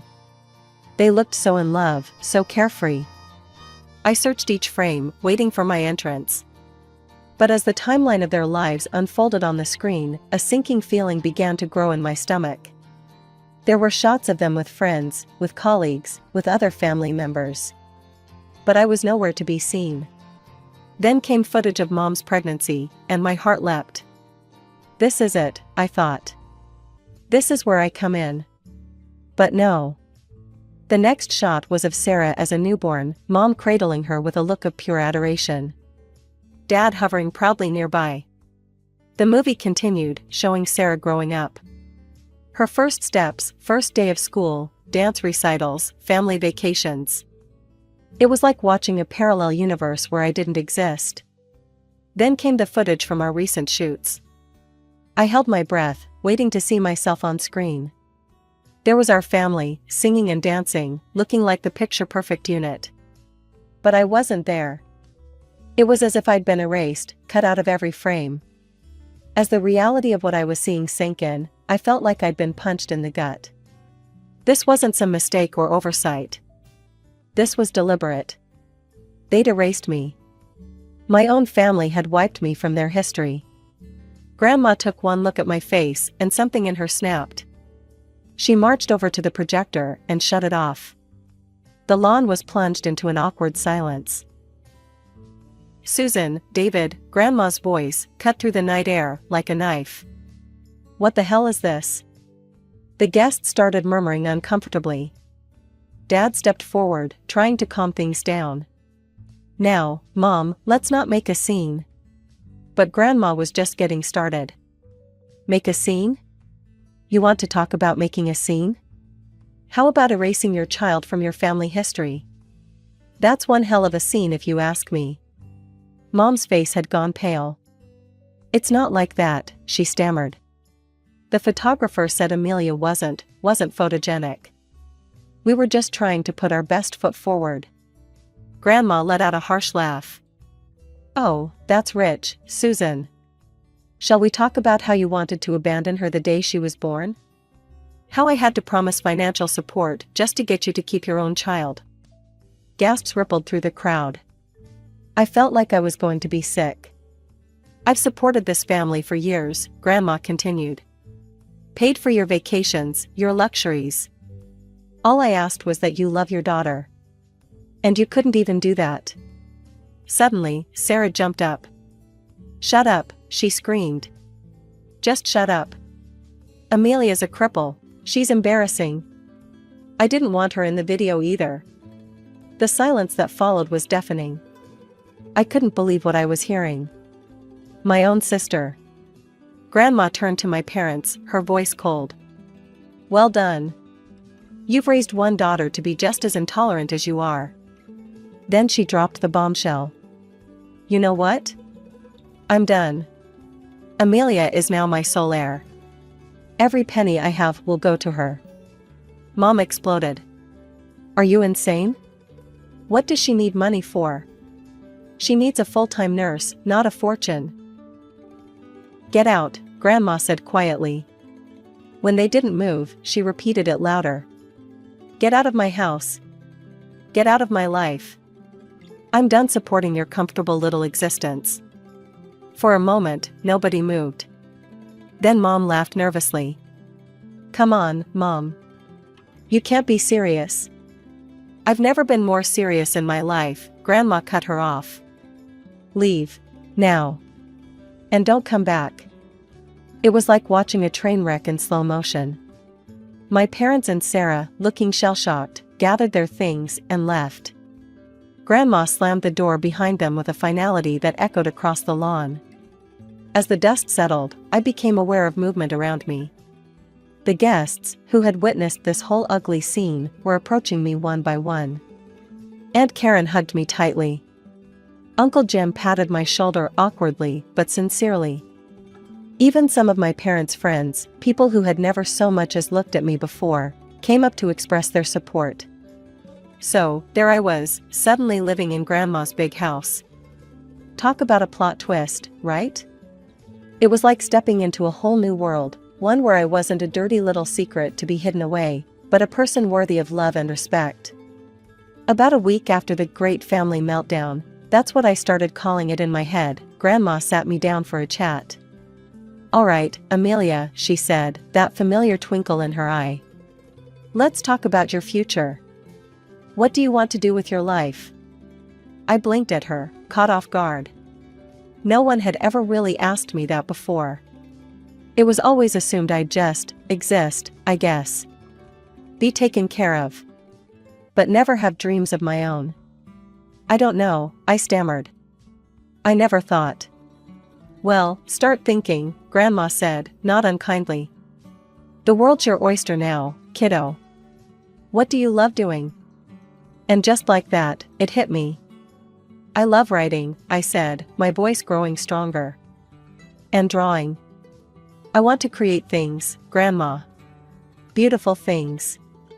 Grandma's face lit up like a Christmas tree. Well, why didn't you say so? We'll get you into the best damn art and literature program we can find. Before I knew it, I was enrolled in the literature department of a nearby college. Grandma had made sure the campus was fully accessible, and even hired a part-time assistant to help me with any physical tasks I couldn't manage. That first day of college, I was terrified. I kept waiting for the stares, the whispers, the pitying looks I'd grown so accustomed to. But they never came. Sure, people noticed my wheelchair, but it was with curiosity rather than judgment. And once they got to know me, the real me, not the shadow I'd been for so long, the wheelchair became just another part of who I was, not my defining feature. I threw myself into my studies with a passion I never knew I had. Literature opened up whole new worlds to me, and my professors encouraged me to explore my own voice through poetry. My art classes taught me new techniques, ways to express on paper the thoughts and feelings I'd kept bottled up for so long. And you know what? Turns out, I wasn't half bad at this stuff. My poems started winning competitions, my artwork was featured in student exhibitions. For the first time in my life, I was being seen for my abilities, not my disabilities. It wasn't all smooth sailing, of course. There were days when the pain, both physical and emotional, felt overwhelming. Days when I missed my parents and sister, despite everything. But I had grandma, and I had my art, and slowly but surely, I was building a life for myself. Now, here I am, holding my very first published book of poetry in my hands. It's a slim volume, nothing fancy, but it's mine. Every word, every illustration, they all came from me. From my experiences, my pain, my joy, my growth. As I flip through the pages, I can't help but smile at the dedication. To Grandma, who taught me that being different isn't a flaw, it's a feature. And to everyone who's ever felt invisible, may you find the strength to make yourself seen. My name's Sarah, and I've got a story to tell you. It all started when I was just a little kid, maybe 5 or 6. That's when my parents split up. Dad, his name's Mark, he couldn't take it anymore. Mom, Linda, she'd been riding his ass for years about not making enough money. Always putting him down, making him feel like shit. I remember this one time, Dad came home excited about a promotion at work. He was grinning from ear to ear, proud of himself for once. Mom just looked at him and said, "That's it?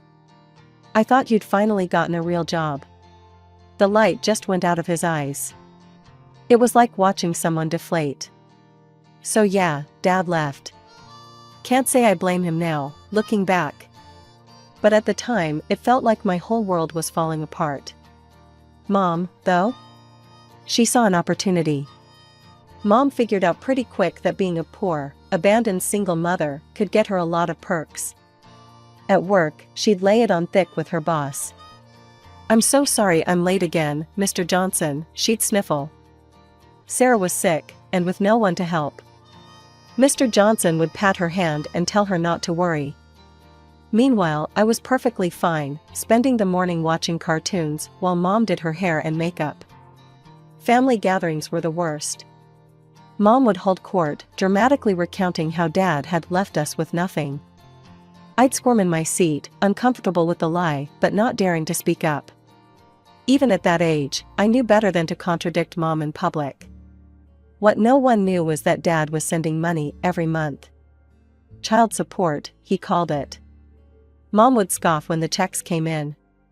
"Look at this, Sarah," she'd say, waving the paper in my face. "Your father thinks this pittance is enough to raise a child on." Pathetic. I didn't know how much it was supposed to be.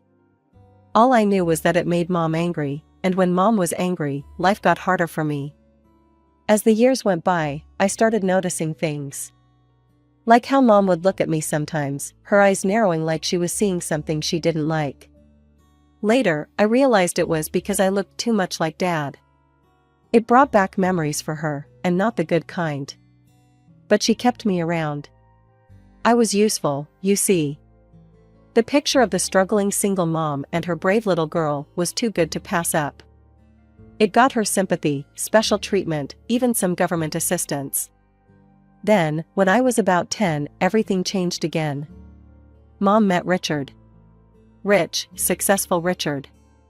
Suddenly, being a struggling single mom wasn't so appealing anymore. No, now she had a new image to cultivate. The devoted wife of a prominent businessman. And I didn't fit into that picture so well. It started small at first. Mom would forget to wash my clothes, leaving me with nothing clean to wear to school. I'd show up in wrinkled, stained outfits, my face burning with shame as the other kids whispered and pointed.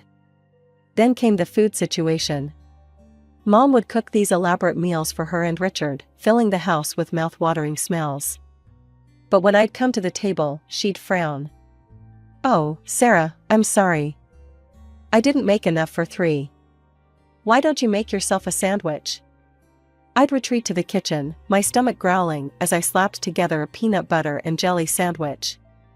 Through the door, I could hear Mom and Richard laughing, the clink of wine glasses a stark contrast to my meager meal.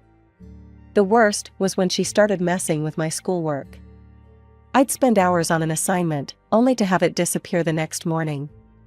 I'd show up to class empty-handed, stammering excuses to my teacher. My grades started to slip, and the teachers began giving me concerned looks. Through it all, Richard remained oblivious.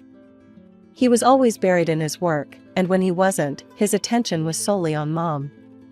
She'd simper and coo at him, playing the part of the adoring wife. "Richard, darling, you work so hard," she'd say, massaging his shoulders. "You deserve to relax." He'd smile up at her, completely under her spell. "What would I do without you, Linda?" Things got even worse when Mom announced she was pregnant. Richard was over the moon, and Mom milked it for all it was worth. "The doctor says I need plenty of rest," she'd tell me, lounging on the couch. "Be a dear and tidy up the house, won't you?" I'd spend my afternoons cleaning while Mom napped or chatted with her friends on the phone. When Richard came home, she'd struggle to her feet, one hand on her barely there bump. "Oh, honey, I'm so tired," she'd sigh. "Growing a baby is hard work." Richard would rush to her side, all concern. "Sit down, my love. Sarah, bring your mother some water." As the months wore on, I felt more and more isolated. At school, I withdrew from my friends, too embarrassed to invite them over. At home, I was little more than a servant, expected to cater to Mom's every whim. One night, as I lay in bed listening to Mom and Richard cooing over nursery designs, something in me snapped. I couldn't do this anymore. I needed out. With shaking hands, I pulled out my phone and did something I'd never dared to do before. I called my dad and told him everything. The neglect, the mind games, the constant feeling of being unwanted. Dad listened in silence, only the sound of his breathing telling me he was still there. When I finally ran out of words, there was a long pause. "Pack your bags," he said at last, his voice hard. "I'm coming to get you." The next morning, I woke up early, my heart pounding with a mix of excitement and fear. I had already packed my bags the night before, unable to sleep from anticipation. As I dragged my suitcase down the stairs, I heard Mom's voice from the kitchen. "Going somewhere, Sarah?" I froze, expecting a confrontation. But when I turned, I saw Mom leaning against the doorframe, a strange smile on her face. She looked relieved.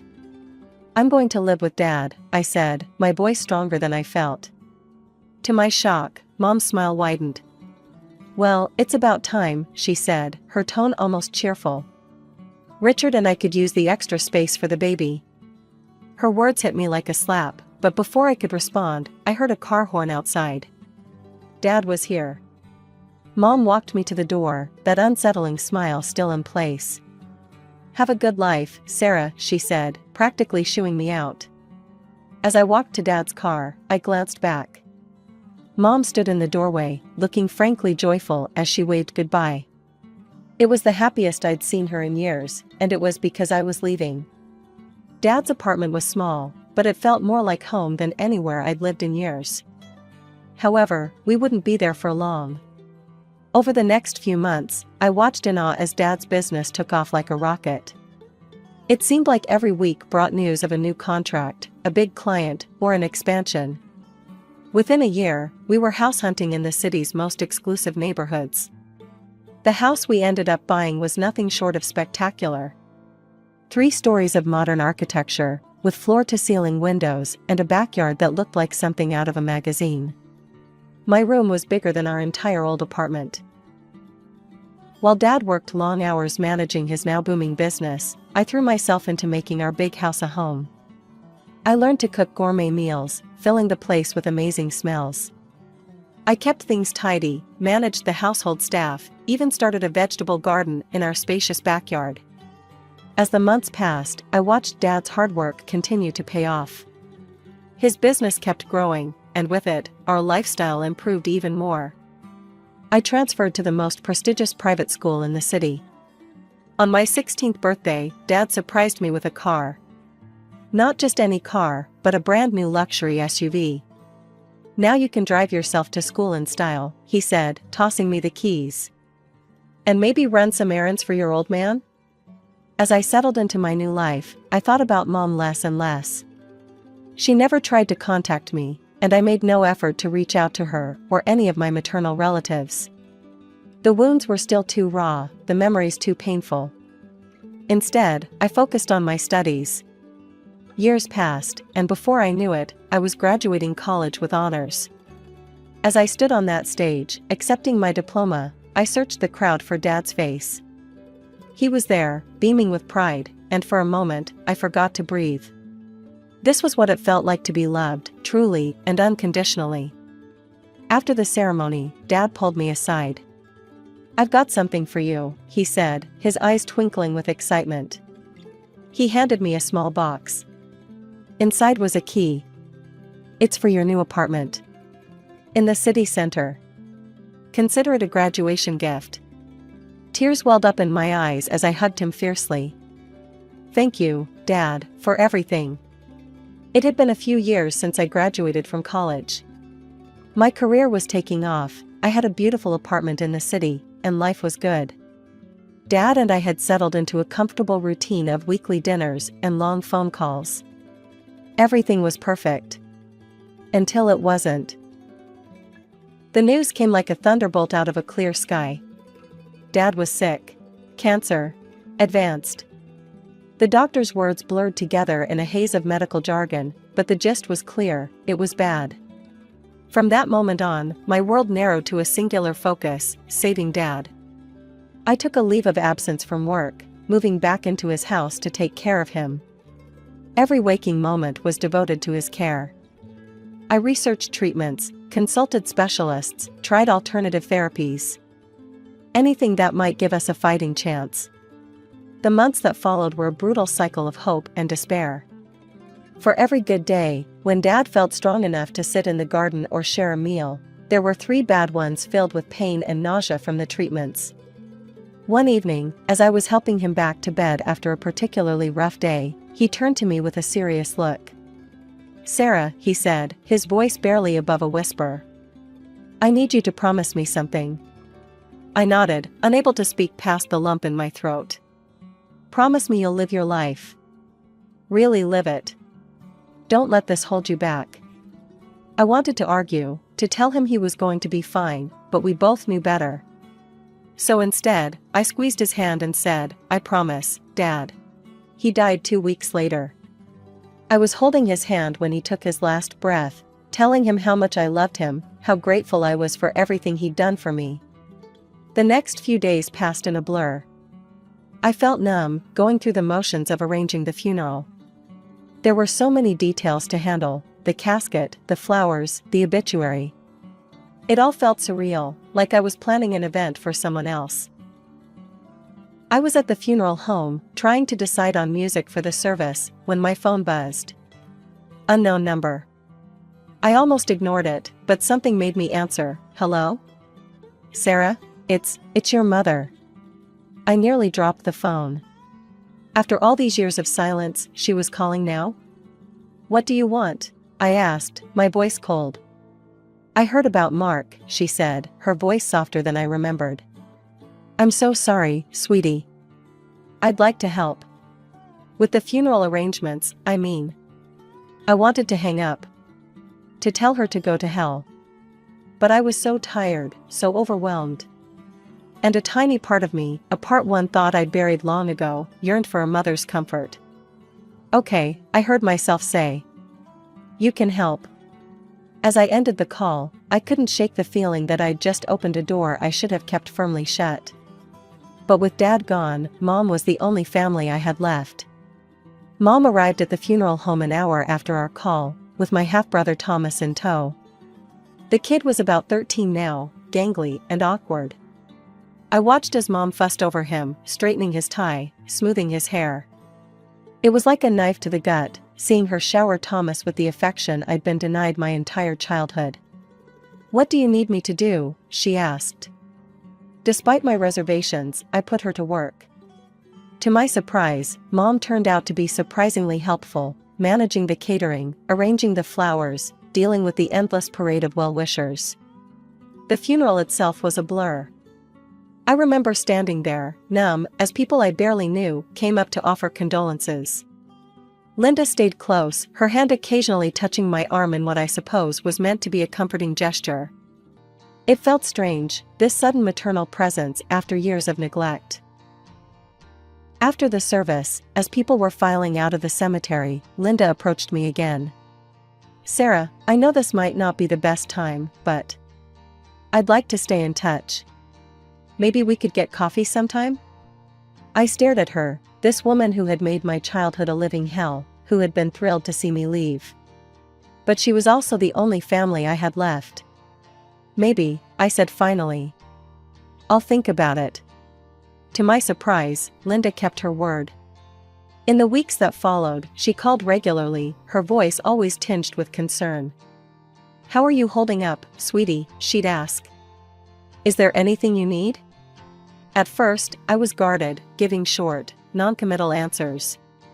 But as the days wore on and the reality of Dad's absence set in, I found myself craving any kind of connection. Even if it was with Linda.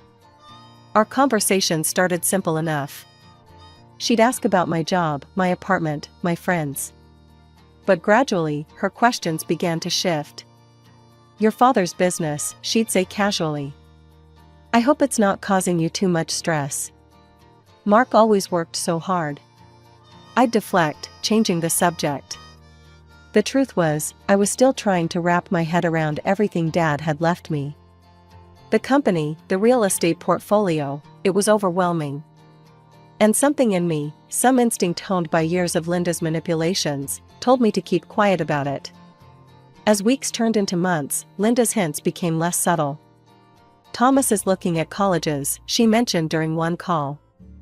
"The tuition these days, it's just astronomical. I don't know how we're going to manage it." I made a non-committal noise, my guard instantly up. Another time, it was, "Richard's had some setbacks at work. The economy, you know.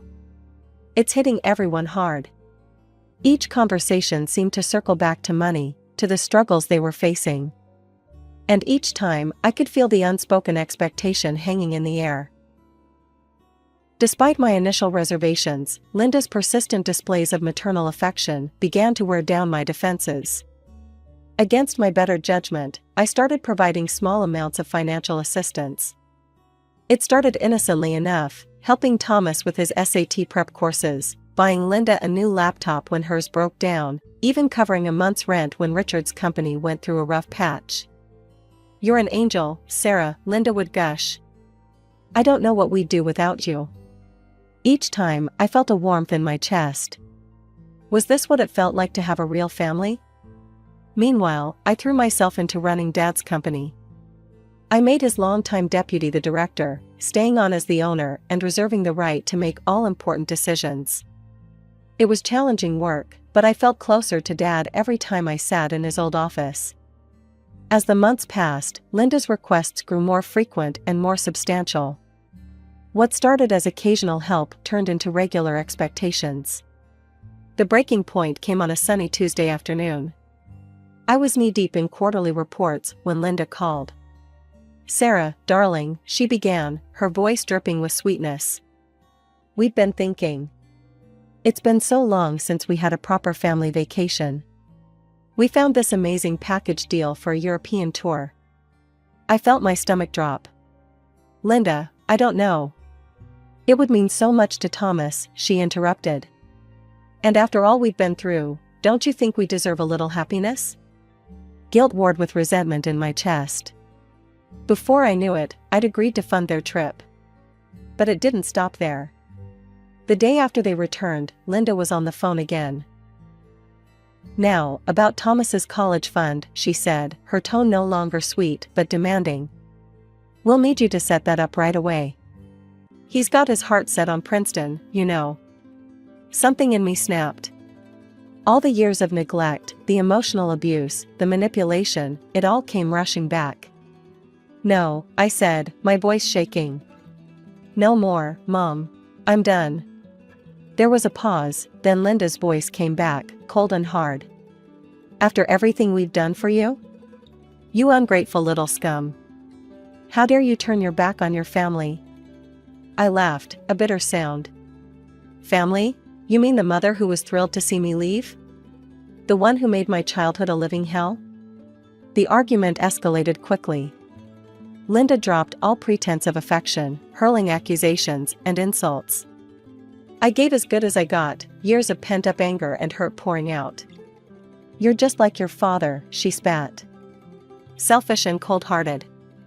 "Thank God for that," I shot back. "At least he loved me." The line went dead. I stood there, shaking, my phone clutched in my hand. The silence that followed was deafening. When the opportunity for a month-long business trip abroad came up, I jumped at it. A chance to get away, to clear my head. As I boarded the plane, I felt a weight lifting off my shoulders. Maybe this was what I needed, some time and distance to figure things out. After a month away, I was looking forward to the comfort of my own bed. The business trip had been successful but exhausting, and all I wanted was to kick off my shoes and relax in my apartment. But as I turned the key in the lock, something felt off. The door swung open to reveal a completely different apartment. Gone were my carefully chosen furnishings, replaced by unfamiliar decor. A startled couple stared at me from the couch. "Who are you?" I demanded, my heart racing. "What are you doing in my apartment?" The man stood up, looking confused. "Your apartment? We bought this place a couple of weeks ago. From a woman named Linda, I think?" The world tilted on its axis. "Linda. My mother. No, it couldn't be." "There must be some mistake," I said, my voice shaking. "I never sold this apartment. I've been out of the country." The couple exchanged worried glances. "We have all the paperwork," the woman said hesitantly. "Maybe you should talk to your realtor?" I stumbled out of the apartment, my mind reeling. My first instinct was to call the police, report a fraud. But a nagging voice in my head told me to confront Mom first. I needed to hear it from her. With trembling fingers, I dialed her number. It rang once, twice. "Hello, Sarah," Mom's voice was sickeningly sweet. "How was your trip?" "Cut the crap, Mom," I snarled. "What did you do to my apartment?" There was a pause, then to my shock, Linda laughed. Actually laughed. "Oh, Sarah," she said, her voice dripping with condescension. "If you had just shared your wealth willingly, it wouldn't have come to this. You brought this on yourself, you know." I felt like I'd been punched in the gut. You sold my apartment? How could you?" "I'll go to the police, You'll what?" Linda interrupted, her tone suddenly sharp. "Report your own mother to the authorities? Please. We both know you don't have the spine for that." The call ended, leaving me standing on the sidewalk, homeless and in shock. But Linda's smug certainty had ignited a fire in me. Without thinking, I hailed a cab and gave the driver Linda and Richard's address. I pounded on the door, adrenaline coursing through my veins. Richard answered, his face a mask of confusion. "Sarah, what's going on?" I pushed past him into the house. "Where's Linda?" I demanded. "She's out," Richard said, still looking bewildered. "Sarah, what's this about?" In a rush, I told him everything, the apartment, Linda's confession, all of it. As I spoke, I watched the color drain from Richard's face. "But, that's impossible," he stammered. "We don't need money for Thomas's education. I've already set aside funds for that." We stared at each other, the truth dawning on us both. With shaking hands, Richard began pulling out financial statements, credit card bills. As we pored over them, a horrifying picture emerged. Mom secretly took out loans, and now she is mired in debt. "I had no idea," Richard whispered, looking shell-shocked. All this time, I felt a strange mix of vindication and pity. Richard had been just as deceived as I had been. As the full extent of Linda's deception became clear, I felt a cold resolve settle over me. This wasn't just about me anymore. This was fraud, plain and simple. I didn't hesitate. The moment I hung up with the 911 operator, a weight lifted off my shoulders. For too long, I'd been Mom's victim. Not anymore. The investigation that followed was brutal but necessary. Every rock overturned revealed more of Linda's deceptions. She hadn't just forged my signature to sell my apartment, she'd been living a complete double life. Credit card statements revealed extravagant purchases, designer clothes, luxury spa treatments, 5-star hotels. All hidden from Richard, all financed through a web of lies and secret loans. The trial became a media circus. Reporters camped outside the courthouse, hungry for every sordid detail. I hated the attention, but part of me savored seeing Linda's carefully crafted image crumble in the public eye. In the end, justice prevailed. Mom was found guilty on all counts: fraud, forgery, the works. The judge's words still ring in my ears. Mrs. Linda Harrison, your actions show a blatant disregard for the law and a shocking betrayal of your family's trust. I sentence you to 3 years in prison, with an order to repay the full value of the fraudulently sold apartment to Sarah Harrison. Richard, bless him, was shell-shocked throughout the whole ordeal. The day after the sentencing, he called me. Sarah, he said, his voice rough with emotion, I'm filing for divorce. And I'm seeking full custody of Thomas. After what she's done, I can't let her near him. In the aftermath, I found myself rebuilding my life once again. The apartment money was returned, and I bought a small house on the outskirts of the city.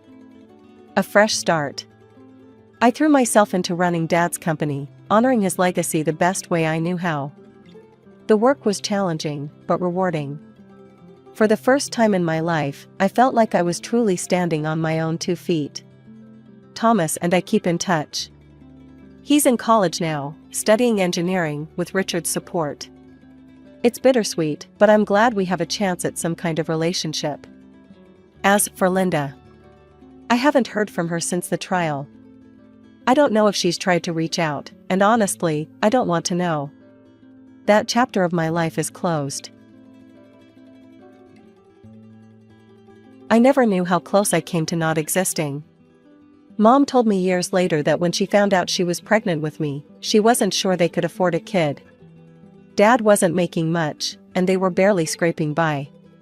But then my dad's parents, my grandparents, found out about the pregnancy. Not only were they thrilled, but they went above and beyond.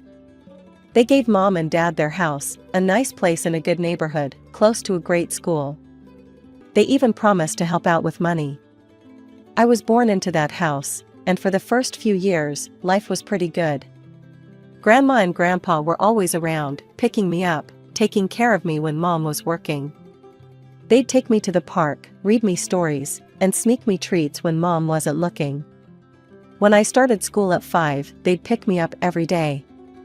We'd go for ice cream or to the playground. Those were some of the happiest times of my life. But then, everything changed. I remember that night clearly. I was supposed to be asleep, but the yelling woke me up. Mom and Dad were having a huge fight. I couldn't make out everything they were saying, but I heard words like betrayal and how could you?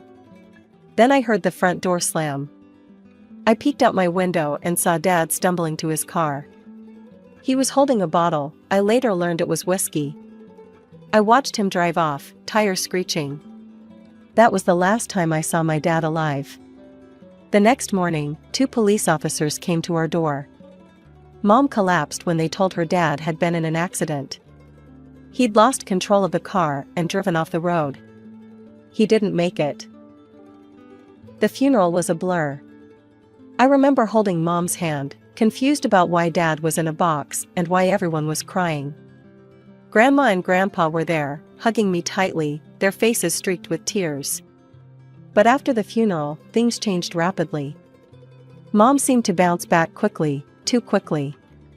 Within months, she had a new man in her life. Before I knew it, they were married, and Mom was pregnant again. You're going to have a little sister, Carol, Mom told me, her eyes shining. Isn't that exciting? I nodded, not sure how to feel.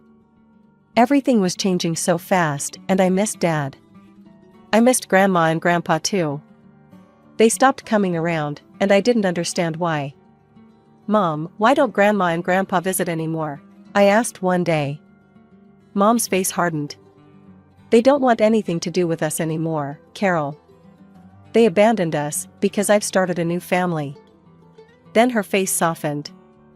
At least they left us the house and helped with the money for your education. That's something to be thankful for. My little sister arrived a few months after Mom remarried. I remember Mom saying she was born prematurely, but even at my young age, something felt off about that explanation. Still, I was too preoccupied with the sudden changes in my life to question it much. My new stepfather, Frank, worked as a driver. Mom kept her job as a salesperson. We weren't rich by any means, but we always had enough for the essentials. At least, that's what I was told. From the start, it was clear that Frank didn't like me much. He'd glare at me across the dinner table, his jaw clenching whenever I spoke. "Can't you keep that kid quiet?" he'd snap at Mom. "I'm trying to eat in peace here." Mom would rush to placate him. "Carol, honey, why don't you go to your room? I'll bring you your dinner later." As time went on, these moments became more frequent. Frank's temper was short, and everything seemed to set him off, especially me. He'd call me names when Mom wasn't around, his face twisted in disgust. "You're nothing but a freeloader," he'd spit. "A burden. You know that, right?" I'd nod silently, fighting back tears. What else could I do? The contrast between how Frank treated me and my sister was stark. With her, he was all smiles and affection. He'd bounce her on his knee, shower her with gifts, and speak to her in a sickeningly sweet voice that made my stomach turn. "There's my little angel," he'd coo. "Daddy's got a surprise for you." Mom, desperate to keep Frank happy, started finding ways to keep me out of sight. She'd usher me to my room whenever Frank came home, locking the door behind me. I'd sit there for hours, listening to the sounds of a happy family on the other side, laughter, conversation, the clink of cutlery on plates. I didn't understand why I had to eat alone in my room, why I couldn't move freely in my own home, why I was treated like an unwelcome guest. As I grew older, the isolation intensified. Family holidays? I wasn't invited. Trips to visit Frank's friends and relatives? I was left behind. Even when people came to our house, I was told to stay in my room and keep quiet. "We don't want to upset Frank," Mom would say, her eyes pleading. "You know how he gets." And I did know. I'd seen his rages, heard the crashes and bangs when something set him off. So I stayed quiet. I stayed out of the way. I became a ghost in my own home.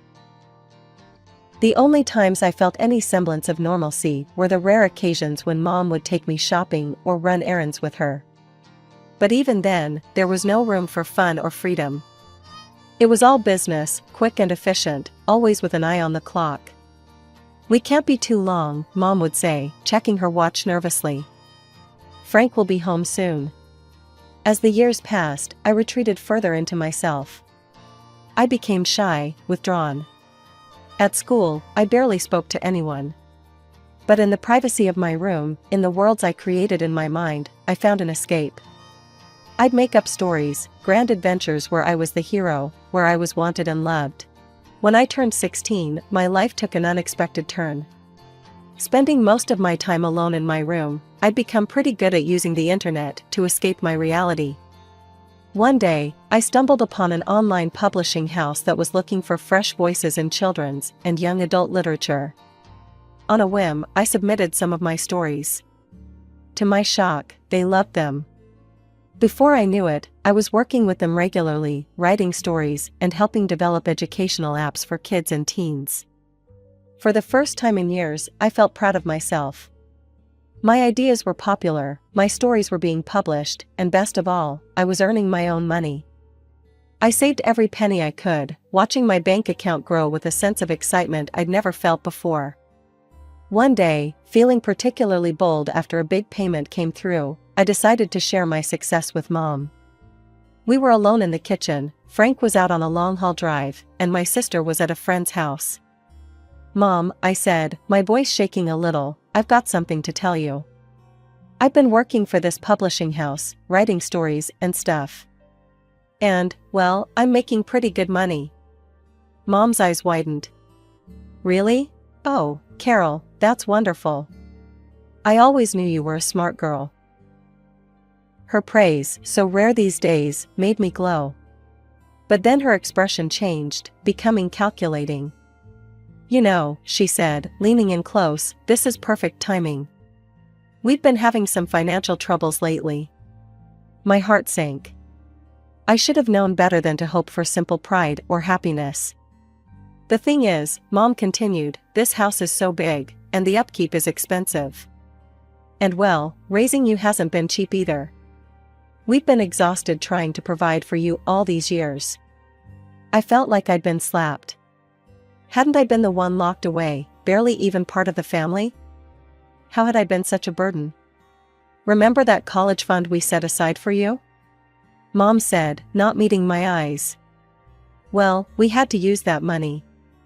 For the house, you know. But now that you're earning your own money, you can support yourself, right?" I nodded numbly, not trusting myself to speak. "That's my girl," Mom said, patting my hand. "Oh, and one more thing.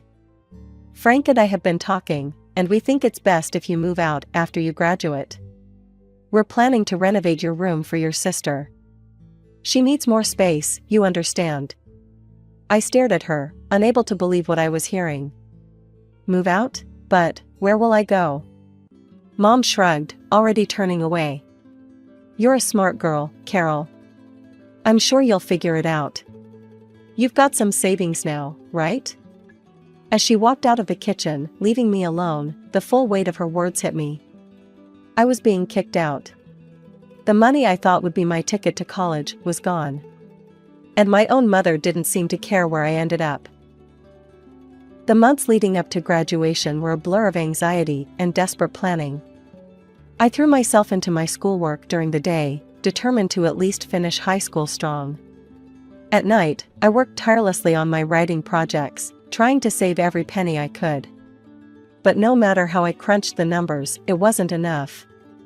College tuition, living expenses, books, it all added up to way more than I had or could hope to earn in time. The realization that my dreams of higher education were slipping away hit me hard. I tried to talk to Mom about it once, hoping against hope that she'd have a change of heart. "Mom, I've been looking at college costs, and I don't think I can." She cut me off before I could finish. "Carol, we've been over this. You're on your own now. You'll figure it out." The day of graduation came and went. I should have felt proud, accomplished. Instead, I felt numb. The next morning, Mom appeared in my doorway with a couple of cardboard boxes. "Time to pack up, Carol," she said, her tone eerily cheerful. "Your sister's so excited about her new room." I packed my life into those boxes, fighting back tears. When I was done, Mom helped me carry them to the front door. As I stood on the porch, my meager possessions at my feet, Mom gave me a quick, awkward hug. "Good luck out there," she said, and then the door closed behind her. I stood there for a moment, shell-shocked. Then, taking a deep breath, I picked up my boxes and walked away from the only home I'd ever known. With what little money I had, I managed to rent a tiny studio apartment. It was in a sketchy part of town, and the sound of sirens often kept me up at night, but it was mine. I decided to postpone college for a year. I had no choice, really, and focus on work. I reached out to my contacts at the publishing house, practically begging for more work. To my relief, they were more than happy to oblige. "We've been impressed with your work, Carol," my editor told me. "How would you feel about writing some children's books for us?" I jumped at the opportunity. Soon, I was working around the clock, churning out stories and illustrations. The work was demanding, but I loved it. For the first time in my life, I felt like I was good at something, like I had a purpose. Living alone wasn't easy, but I was used to fending for myself. I learned to budget, to cook simple meals, to navigate the public transit system. I even made a few friends in the building, other young people trying to make it on their own. But despite my best efforts, saving for college remained a distant dream. Every time I thought I was getting ahead, some new expense would crop up. A plumbing emergency in my apartment, a laptop repair, a trip to the doctor when I caught a nasty flu, each setback ate into my savings.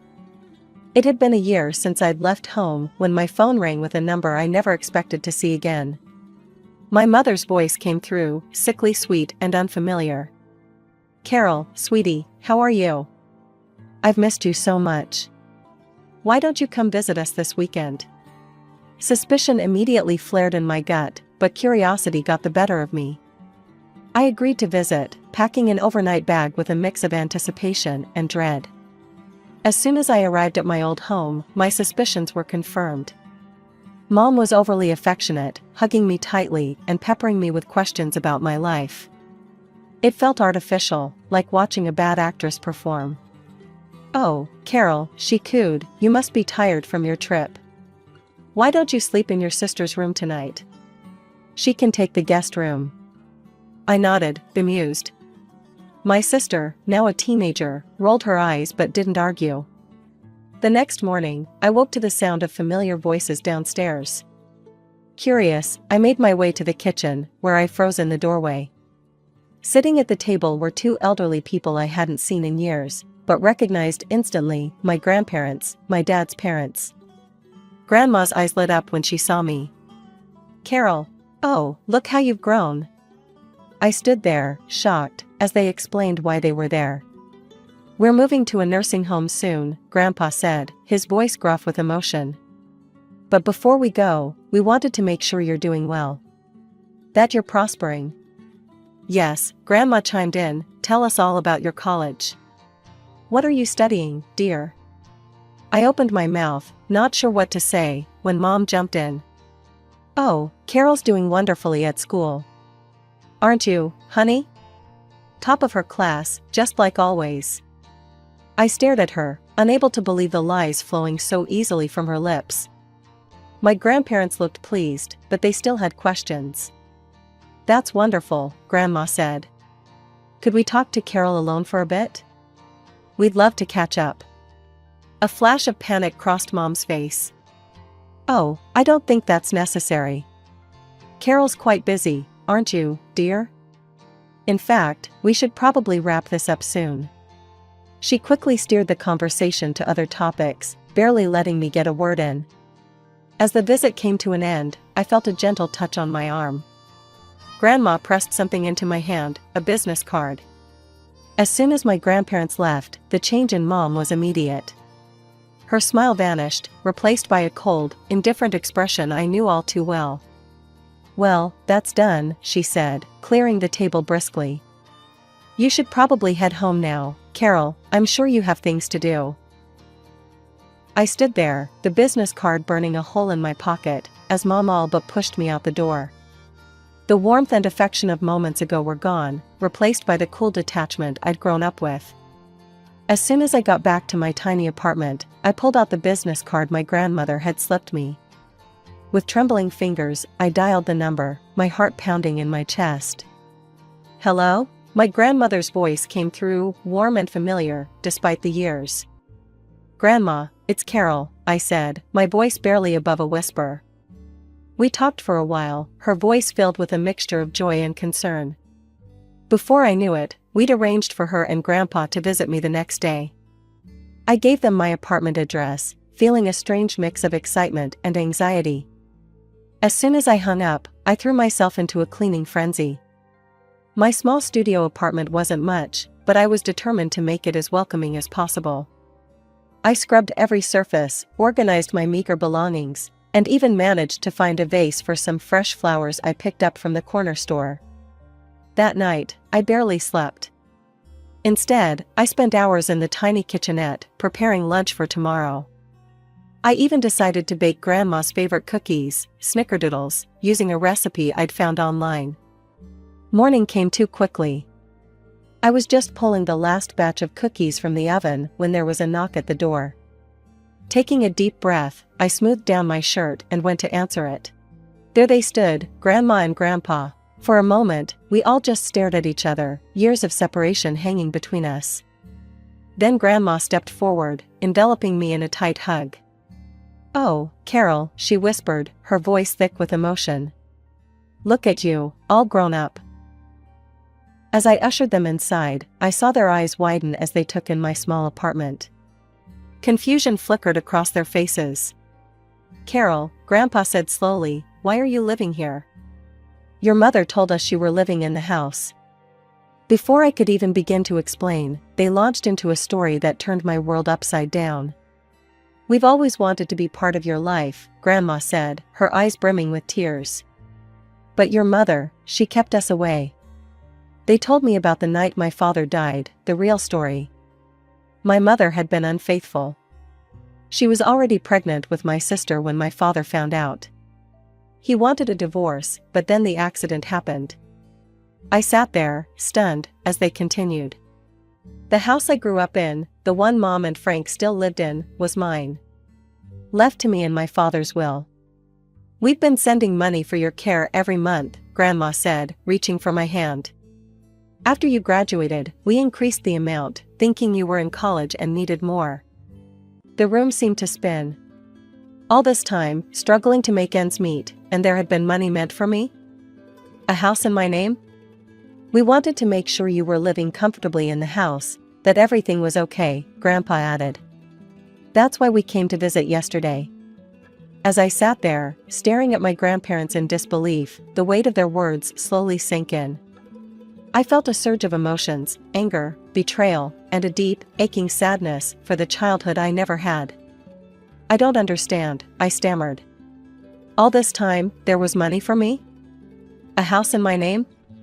Grandma squeezed my hand tightly. "Tell us everything, Carol.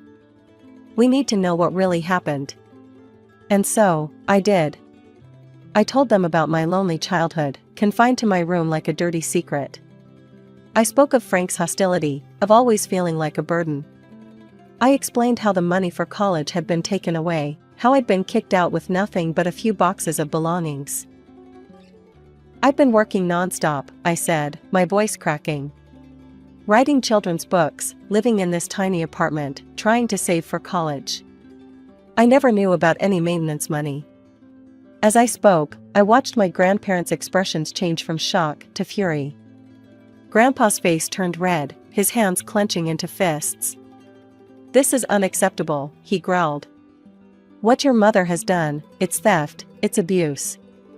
We're going to make this right, Carol. I promise you that." True to their word, my grandparents sprang into action. They hired a lawyer, one of the best in the city. Over the next few weeks, I watched in awe as they fought tirelessly on my behalf. The court case was brutal. Mom and Frank tried to paint me as a rebellious, ungrateful child who had run away. But the evidence was overwhelming. Bank statements showed years of diverted funds. Neighbors testified about my isolation. In the end, justice prevailed. The judge ruled in our favor, evicting Mom and Frank from the house that was rightfully mine. The back payments of maintenance money were ordered to be paid to me in full. As we left the courthouse, I felt a mix of vindication and sadness.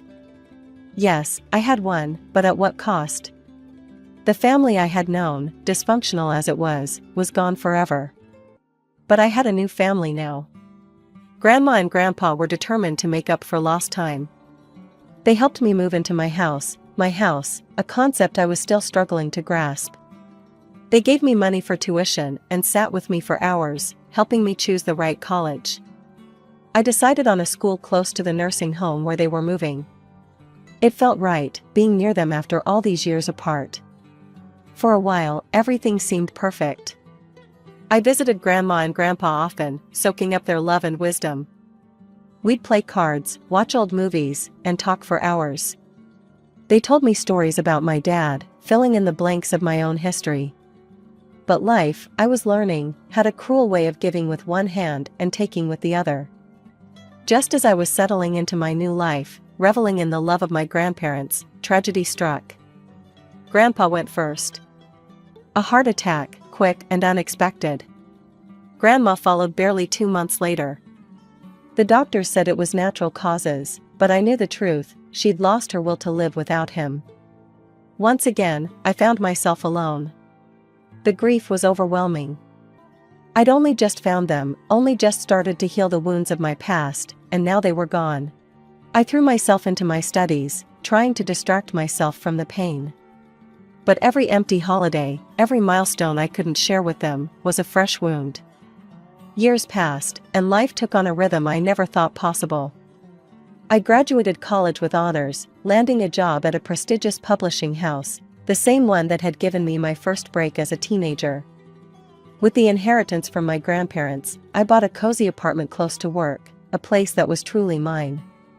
My financial situation had dramatically improved. I rented out my grandparents' house and my childhood home, providing a steady stream of additional income. For the first time in my life, I felt secure, stable, and most importantly, happy. I had friends, a fulfilling career, and a sense of peace I'd never known before. But life has a way of throwing curveballs when you least expect them. One sunny afternoon, my phone rang. The number wasn't saved in my contacts, but I recognized it instantly, my mother's. With a mix of curiosity and dread, I answered. "Carol?" Her voice was sickly sweet, dripping with false affection. "Sweetie, how are you?" Before I could respond, she launched into a sob story. My sister was pregnant, abandoned by her husband. They were all living together, Mom, Frank, and my sister, crammed into a tiny rented apartment. "We have nowhere to go," Mom whimpered. "I was hoping, well, that house you own, your childhood home. Could we maybe stay there? Just until we get back on our feet." I listened in stunned silence as she alternated between begging and crying, her voice taking on that manipulative tone I remembered all too well from my childhood. "Please, Carol," she pleaded. "We're family. We need your help." As she spoke, memories flooded back. The lonely nights locked in my room. The years of neglect and emotional abuse. The day she kicked me out with nothing but a few boxes of belongings. "Family?" I finally spoke, my voice cold. "That's rich coming from you, Mom. Where was this family when you locked me away like a dirty secret? Where was it when you kicked me out with nowhere to go?" "Carol, that's all in the past." No, I cut her off. It's not in the past. It's right here, right now.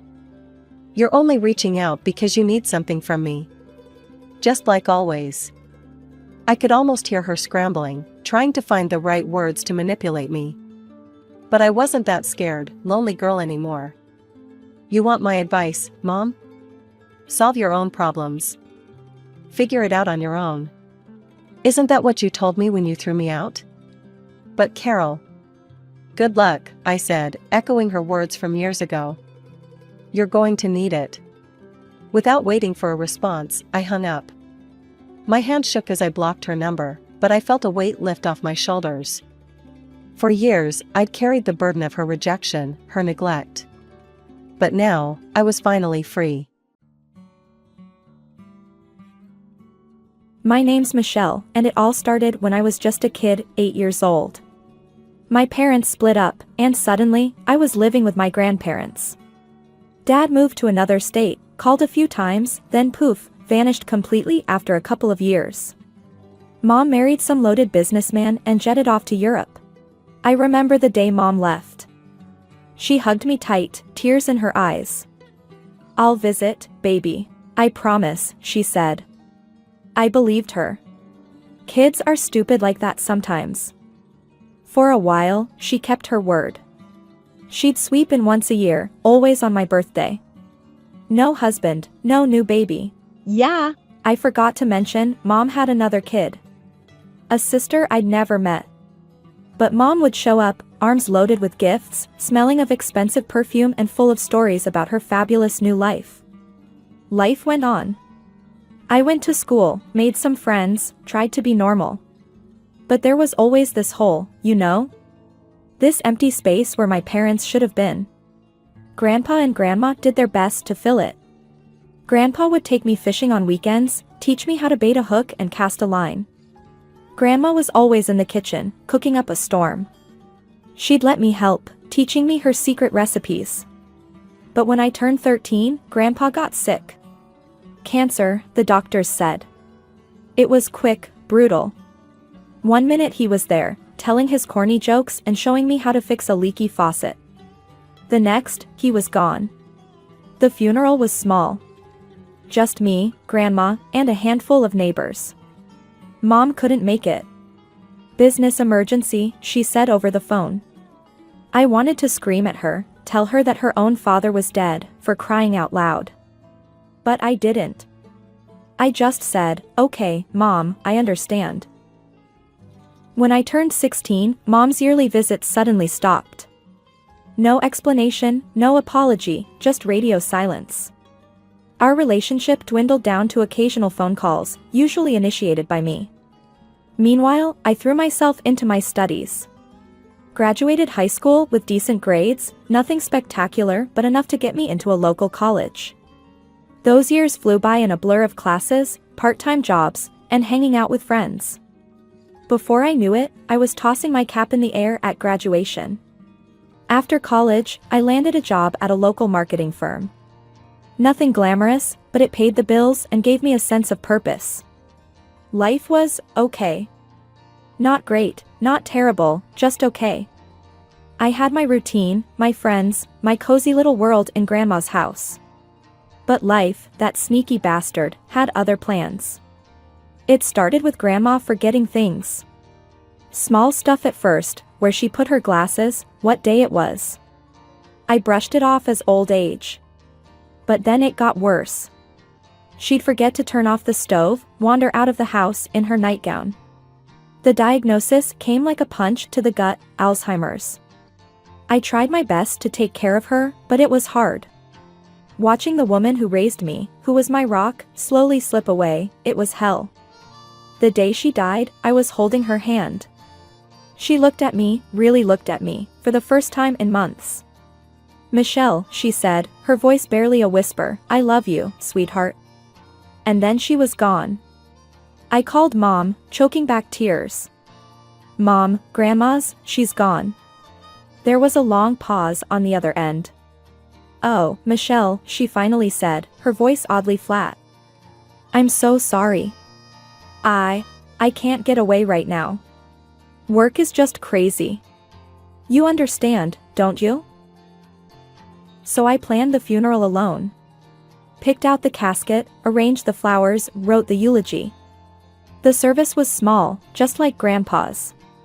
As I watched them lower the casket, I felt more alone than ever. After the funeral, I went back to Grandma's house, my house now, I guess. It felt too big, too empty. But I couldn't bear the thought of leaving. This was my home, filled with memories of the two people who'd raised me. Life went on. I threw myself into work, trying to fill the void Grandma left behind. Months passed, then a year, then two. Then, out of the blue, Mom called. Michelle, darling, she chirped, sounding oddly cheerful. I have wonderful news. Your sister's coming to America for college. Isn't that exciting? I blinked, caught off guard. Yeah, I guess. That's nice. Here's the thing, Mom continued, her voice taking on that syrupy sweet tone she used when she wanted something. She wants to go alone, but I'm worried about her.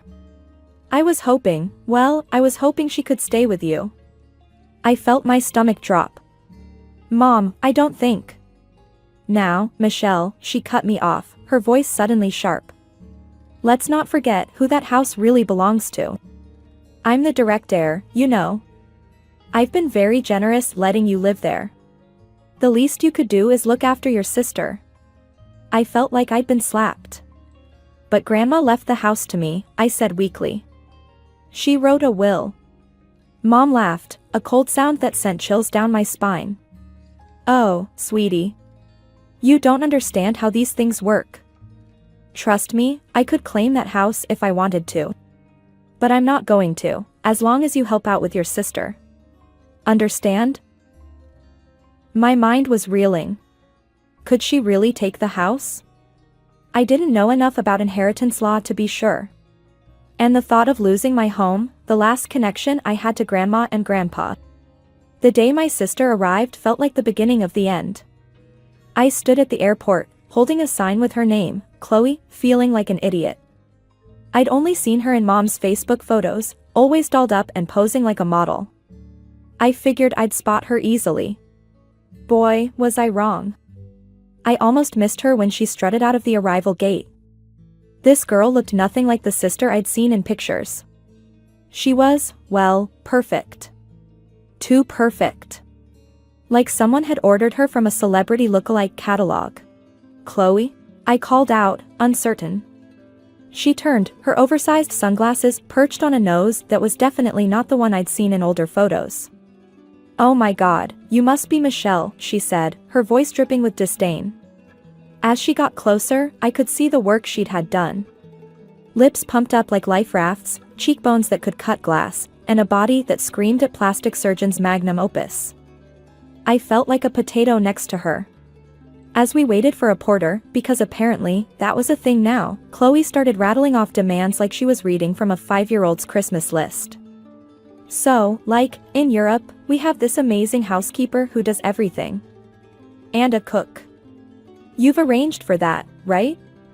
She didn't wait for an answer. "And I'll need my own car. Nothing cheap, obviously. Maybe a Mercedes." I stood there, mouth hanging open.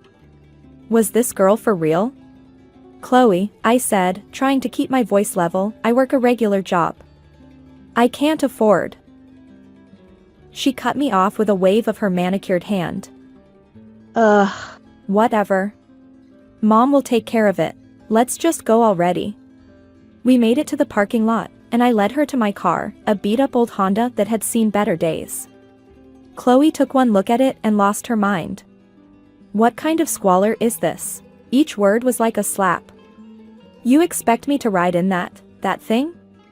Before I could respond, she whipped out her phone. "Mom?" "Yeah, it's me. You will not believe what Michelle is trying to make me ride in. It's practically a death trap." Huh? Yeah. Okay, love you too." She hung up and turned to me, a smug smile on her face. "Mom's arranging for a car service. You can take that rust bucket home yourself." An hour later, Chloe's fancy town car pulled up in front of Grandma's house. As soon as we stepped inside, Chloe's dramatics reached new heights. "Ugh. It smells like old people and mothballs in here," she shrieked. "This is, like, a health hazard or something. We need to throw everything out and start over." I watched in horror as she stomped through the house, criticizing everything from the worn carpet to the family photos on the walls. When she reached my bedroom, she tossed her designer bag on the bed. "This room's mine now. You can sleep, I don't know, wherever.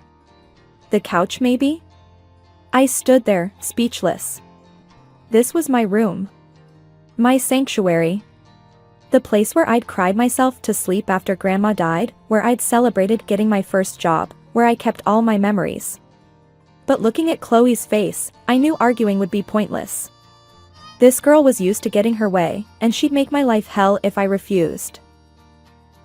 A week after Hurricane Chloe made landfall in my life, I came home from work to find a shiny new Mercedes parked in my spot in the garage. My beat-up Honda had been unceremoniously shoved onto the street. "What the hell?" I muttered, stepping into the house. Chloe was sprawled on the couch, scrolling through her phone. She didn't even look up. "Oh, that's my new car. Mom got it for me. Your piece of junk was taking up valuable space." The next day, I thought I'd seen it all. I was wrong. I came home from work, exhausted and looking forward to a quiet evening. Instead, I walked into chaos. The house was filled with strange men in overalls, carrying out furniture and bringing in new pieces I'd never seen before. I found Chloe in the backyard, sipping a cocktail and supervising the mayhem like a pint-sized dictator. "Oh, you're home," she said, not bothering to look at me. "Don't worry, I've got everything under control. This dump needed a major overhaul. I told Mom it was unlivable, and she agreed. You should be thanking me." I watched in horror as workers carried out Grandma's old rocking chair, the bookshelf Grandpa had built by hand, the coffee table where I'd done my homework for years. "Stop," I cried. "You can't throw those out." But it was too late. I could only watch helplessly as my memories were tossed into a dumpster. That night, I called Mom, tears streaming down my face. "How could you let her do this?" I sobbed. "This is my home." There was a long pause on the other end of the line. When Mom spoke, her voice was cold. "Let's get one thing straight. That house belongs to me. I'm the rightful heir, and I'm letting you live there out of the goodness of my heart. If you can't appreciate that, maybe we need to reconsider this arrangement." I felt like I'd been punched in the gut. You wouldn't. "Just be grateful and keep quiet," Mom snapped. "And for God's sake, try to be nicer to your sister. She's doing you a favor." The line went dead. I sat there, phone in hand, feeling like my whole world was crumbling around me. The renovation lasted 2 hellish weeks. I came home every day to find more of my life erased, replaced by Chloe's idea of fashion. The warm, cozy home I'd grown up in was transformed into something out of a sterile design magazine. When it was finally over, I stood in the living room, feeling like a stranger in my own house. The familiar floral wallpaper was gone, replaced by stark white paint. Grandma's comfy old sofa had been swapped for a sleek leather monstrosity that looked about as comfortable as sitting on a rock. The family photos that used to line the walls were nowhere to be seen. As I retreated to my new room, the smallest bedroom, since Chloe had claimed the master for herself, I couldn't shake the feeling that I was losing more than just furniture. I was losing my connection to Grandma and Grandpa, to the life I'd built here. Just when I thought things couldn't get any worse, Chloe decided to turn our house into party central. It started small, just a few friends over on a Friday night. But soon, it was like living in a nightclub that never closed. Every weekend, sometimes even on weeknights, the house would fill up with Chloe's college buddies. They were all cut from the same cloth as her, rich, entitled, and looking down their noses at everything and everyone they deemed beneath them. Which, apparently, included me. One night, I overheard Chloe talking to one of her friends in the kitchen. I wasn't eavesdropping, I swear. I was just trying to grab a quick snack before retreating to my room to escape the chaos. "Who's that?" I heard a girl ask. "She looks kinda old to be here." Chloe's laugh was like nails on a chalkboard. "Oh, that's just Michelle. She's like this distant cousin or something. Mom lets her work here as a maid." I slammed the fridge shut, not caring if they heard me. Tears stung my eyes as I stormed back to my room. How dare she? This was my house, damn it. The next morning, after Chloe had finally rolled out of bed around noon, I confronted her. "No more parties," I said, trying to keep my voice steady. "This has to stop. I'm tired of coming home to a house full of strangers. I'm tired of the noise, the mess, everything." She rolled her eyes. "God, you're such a buzzkill. No wonder you don't have any friends." "This isn't about friends," I said.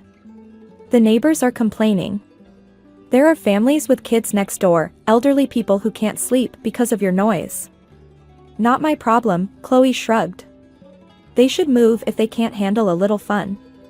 I was about to really let her have it when the doorbell rang. It was Mrs. Johnson from next door, looking tired and frustrated.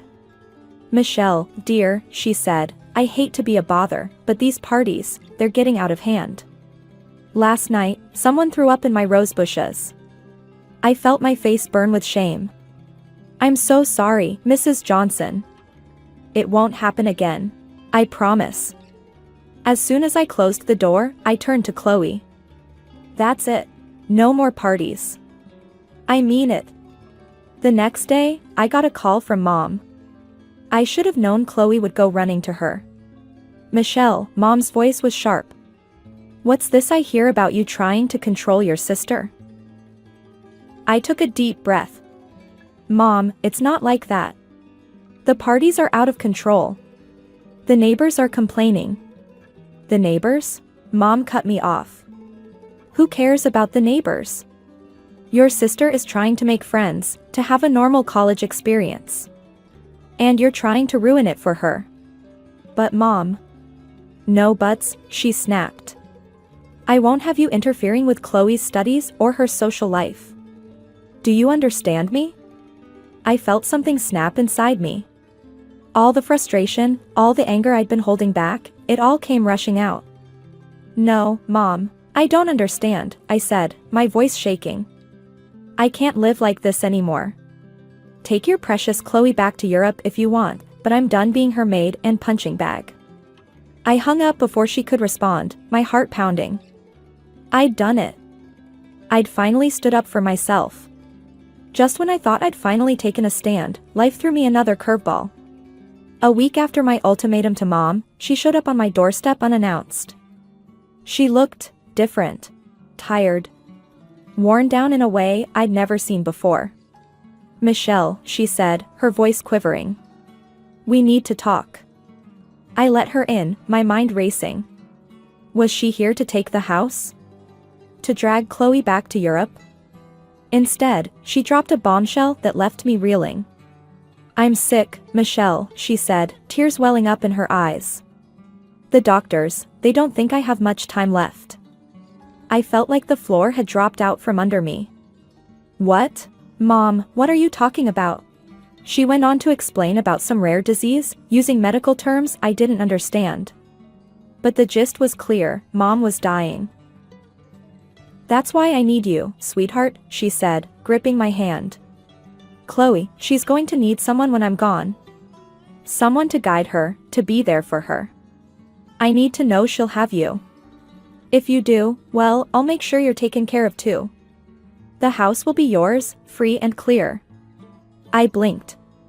"But, the house is already mine. Grandma's will." Mom waved her hand dismissively. "As Grandma's daughter, I'm the primary heir. I could claim at least half the house if I wanted to." My head was spinning. "I need time to think," I stammered.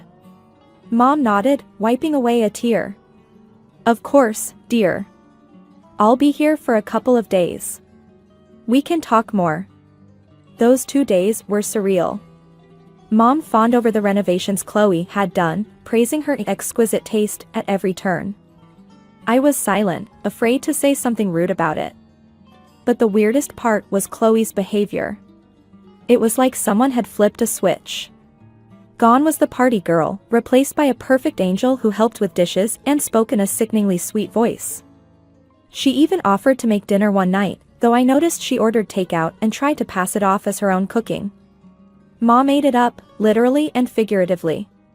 "See how thoughtful your sister is," she cooed. "You two are going to be so good for each other." I wanted to scream. Couldn't Mom see through this act? But every time I opened my mouth to protest, I remembered Mom's words about the house. About her illness. Could I really risk losing everything? On the last night of Mom's visit, she cornered me in the kitchen. "Have you thought about what I said?" she asked, her eyes pleading. I took a deep breath. "Yes," I said finally.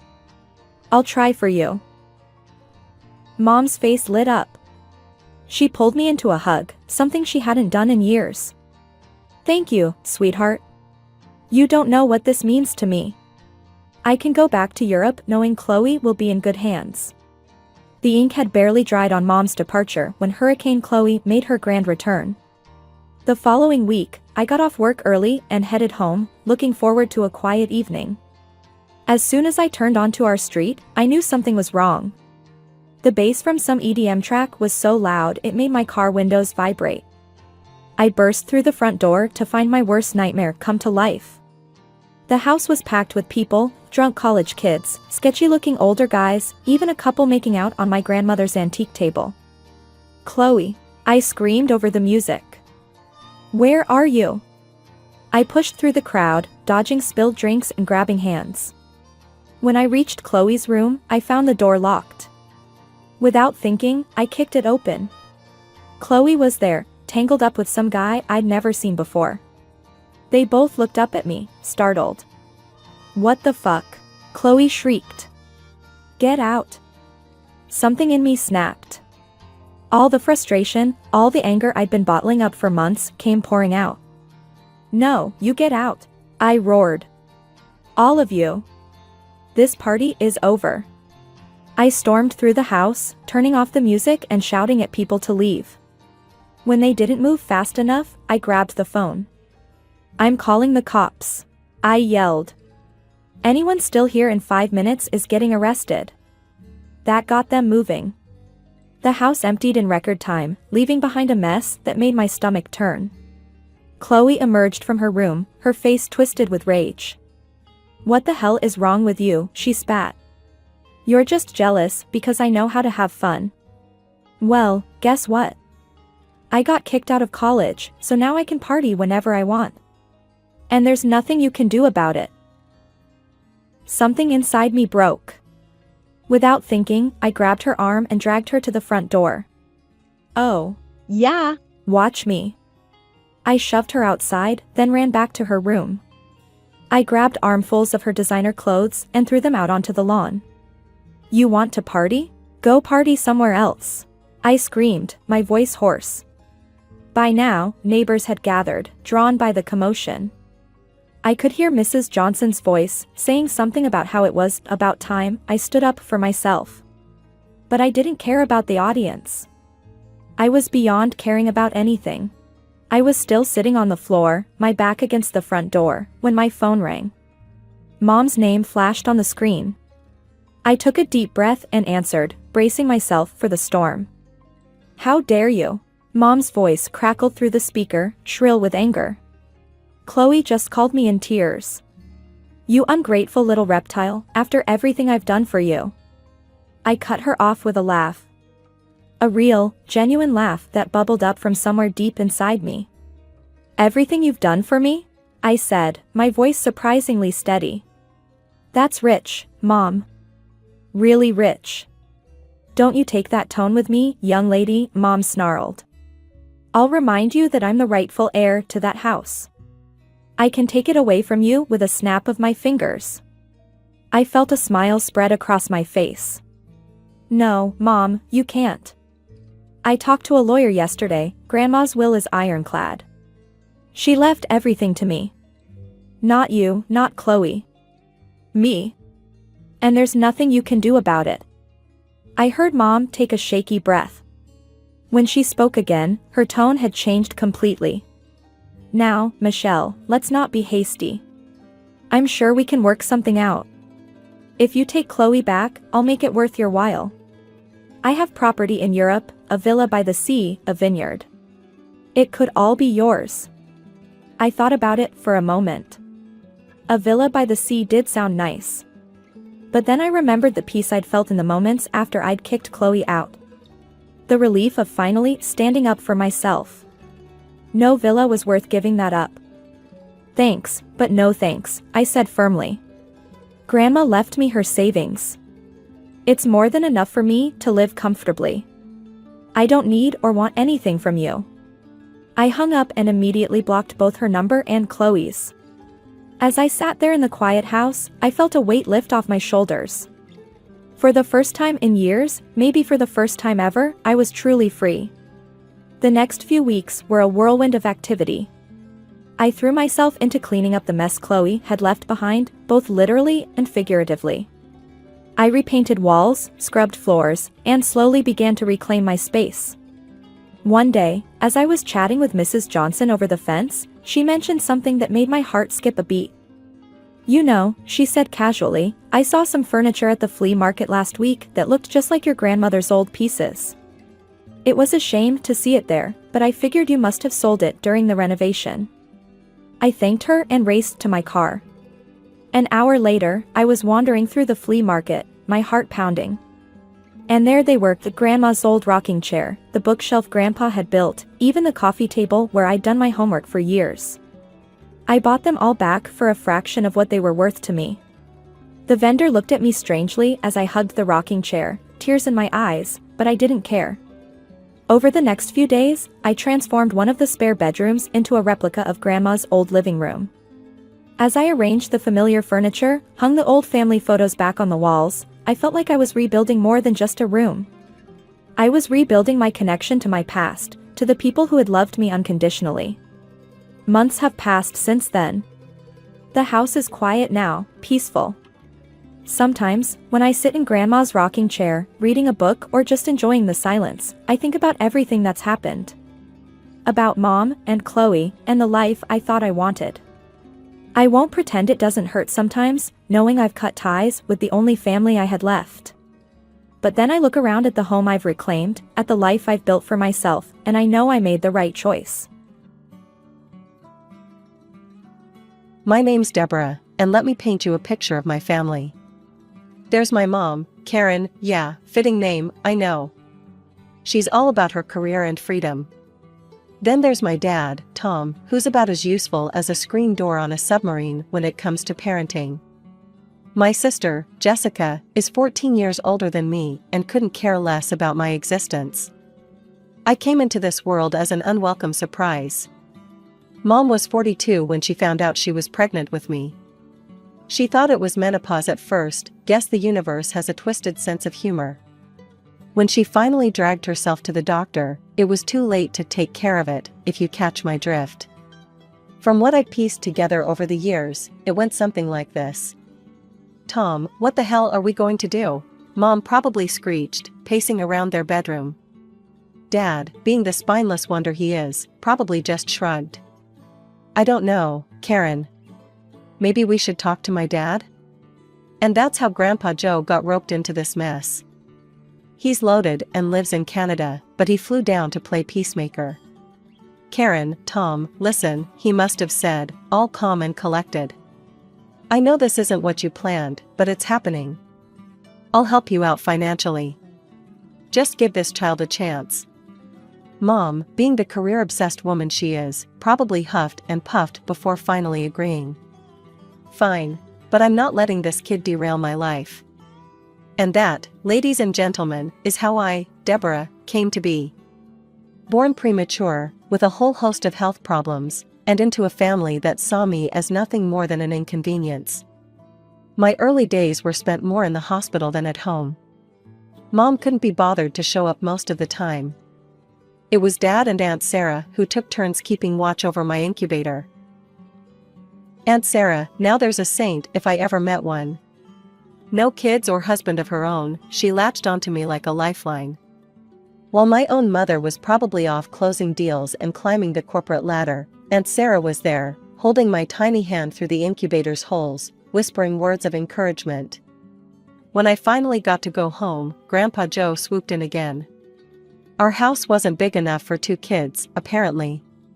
So, he bought us a new one.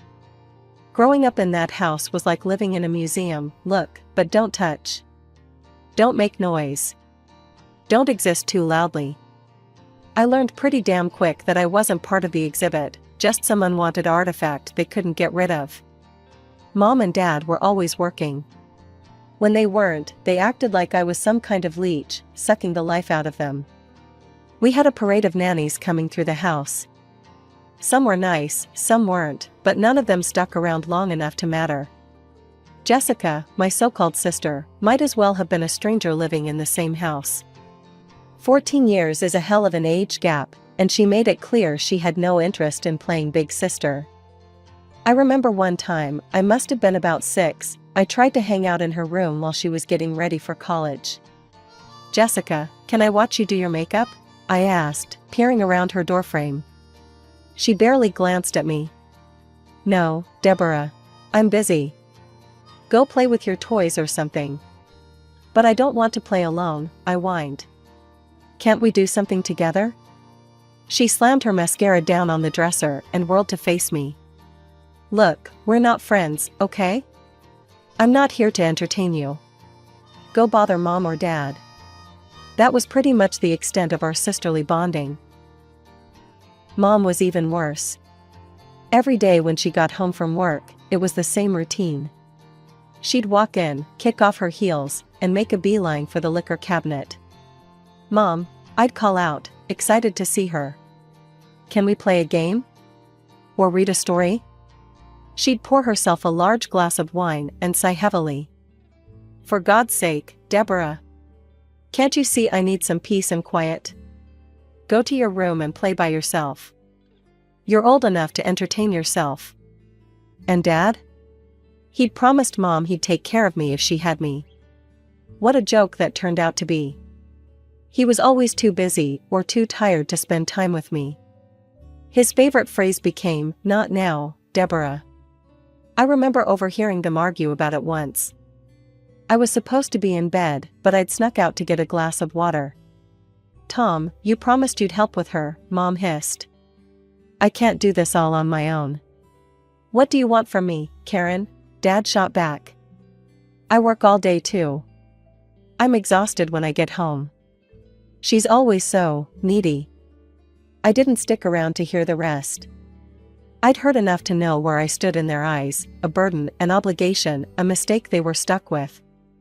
After a while, I stopped trying. What was the point? I learned to entertain myself, to be quiet, to stay out of their way. I became a ghost in my own home, drifting from room to room, trying not to disturb the real family. The only bright spot in my life was Aunt Sarah. She lived nearby, and I started spending more and more time at her place. Weekends, holidays, any chance I got, really. With Aunt Sarah, I felt seen, heard, loved even. We'd spend hours doing puzzles, baking cookies, or just talking. She'd ask me about school, my friends, my hopes and dreams. Things my own parents never bothered with. Life has a funny way of throwing curveballs when you least expect them. I was 14, minding my own business, trying to survive another day in the emotional wasteland I called home, when my parents dropped a bombshell on me. "Deborah," Mom said, her voice unusually chipper. "We have wonderful news. Your sister Jessica is getting married, and she's pregnant." Dad chimed in, grinning like an idiot. "We're going to be grandparents." I forced a smile, wondering why the hell they were telling me this like I should be jumping for joy. "That's great," I managed to say. "We're going to be very busy preparing for the wedding," Mom continued, not even noticing my lack of enthusiasm. "So, we want you to stay with your Aunt Sarah for a while." I blinked, processing their words. They wanted to ship me off? Because of a wedding? Part of me wanted to be hurt, but honestly, it was the best news I'd heard in years. "Sure," I said, trying not to sound too eager. "I'd love to stay with Aunt Sarah." They looked relieved, probably expecting me to put up a fight. Shows how little they knew me. I packed my bags faster than you could say unwanted child and practically skipped to Aunt Sarah's house. Months flew by. The wedding preparations were in full swing, but I couldn't care less. I was too busy enjoying my new life. Aunt Sarah and I would cook together, watch movies, go for walks in the park. She'd help me with my homework, listen to me ramble about my day at school, and actually seemed interested in what I had to say. Before I knew it, a week before Jessica's wedding rolled around. It was also my 15th birthday. That morning, I woke up to the smell of pancakes and the sound of Aunt Sarah singing off-key in the kitchen. I grinned, padding downstairs in my pajamas. "Happy birthday, my dear," Aunt Sarah exclaimed, pulling me into a bone-crushing hug. "I've got a surprise for you." She handed me a beautifully wrapped box. "It's from your grandfather, he sent it yesterday." I tore into the wrapping paper, my eyes widening as I revealed a brand new smartphone, the latest model, no less. I dialed Grandpa Joe's number, my heart racing with excitement. "Hello, birthday girl," his warm voice filled the line. "Do you like your present?" "Like it? Grandpa, I love it." "Thank you so much." We chatted for a bit, and then he asked the question I'd been dreading. "So, how did your parents congratulate you?" I hesitated, not wanting to admit the truth. "Oh, I haven't seen them yet. I was planning to go home soon, actually. I'm sure they'll say something then." There was a pause on the other end of the line. Then, "I see. Well, why don't you do a live broadcast when you go? I'd love to share in the joy." With a mixture of hope and dread churning in my stomach, I made my way back to my parents' house. The walk felt both too long and too short. As I turned onto our street, I took a deep breath and started the live broadcast on my new phone. "Hey, Grandpa," I said, trying to sound cheerful. "I'm on my way to see Mom and Dad now. Thanks again for the awesome phone." I chatted away as I walked, filling the silence with babble about my morning with Aunt Sarah and how excited I was about my birthday. But as I approached our house, a sense of unease crept over me. "Well, here we are," I announced to the camera, climbing the front steps. I hesitated for a moment before pushing open the door. "Mom? Dad? I'm home." Silence greeted me. The house felt eerily quiet, almost abandoned. I frowned, panning the camera around the empty living room. Guess they're not down here," I muttered, more to myself than to Grandpa. "I'll check upstairs." I climbed the stairs, my footsteps echoing in the quiet house. As I reached the top, I noticed something odd. The door to my room was closed, which was unusual. I always left it open when I wasn't home. "That's weird," I said, reaching for the doorknob. "My door's never closed." I pushed it open and froze. The room that greeted me was not my room. At least, not anymore. The walls, once a soft lavender, were now a pale blue. My posters were gone, replaced by cutesy animal prints. My bed had vanished, and in its place stood a white crib. "What the hell?" I gasped, stumbling backward. The phone nearly slipped from my grasp as I spun around, trying to make sense of what I was seeing. This can't be right. This is my room. Just then, I heard a door open behind me. I whirled around to see my parents emerging from their bedroom, looking startled to see me. "Deborah?" Mom said, her eyes darting between me and the phone in my hand. "What are you doing here?" I barely registered her words, still reeling from the shock of my transformed room. "What happened to my room?" I demanded. "Why is it blue? Where's all my stuff?" Dad cleared his throat, looking uncomfortable. "Well, you see, Deborah, we've decided to give this room to your sister's baby. Our first grandson." Mom nodded, a smile plastering itself across her face. "Yes, isn't it wonderful? Jessica's having a boy, the son your father's always dreamed of having. He'll be living here with us after the wedding." I felt like I'd been punched in the gut. But where am I supposed to sleep? Where's my stuff?" "Oh, we packed up your things," Dad said, waving his hand dismissively. "They're in boxes downstairs. You should take them with you when you leave.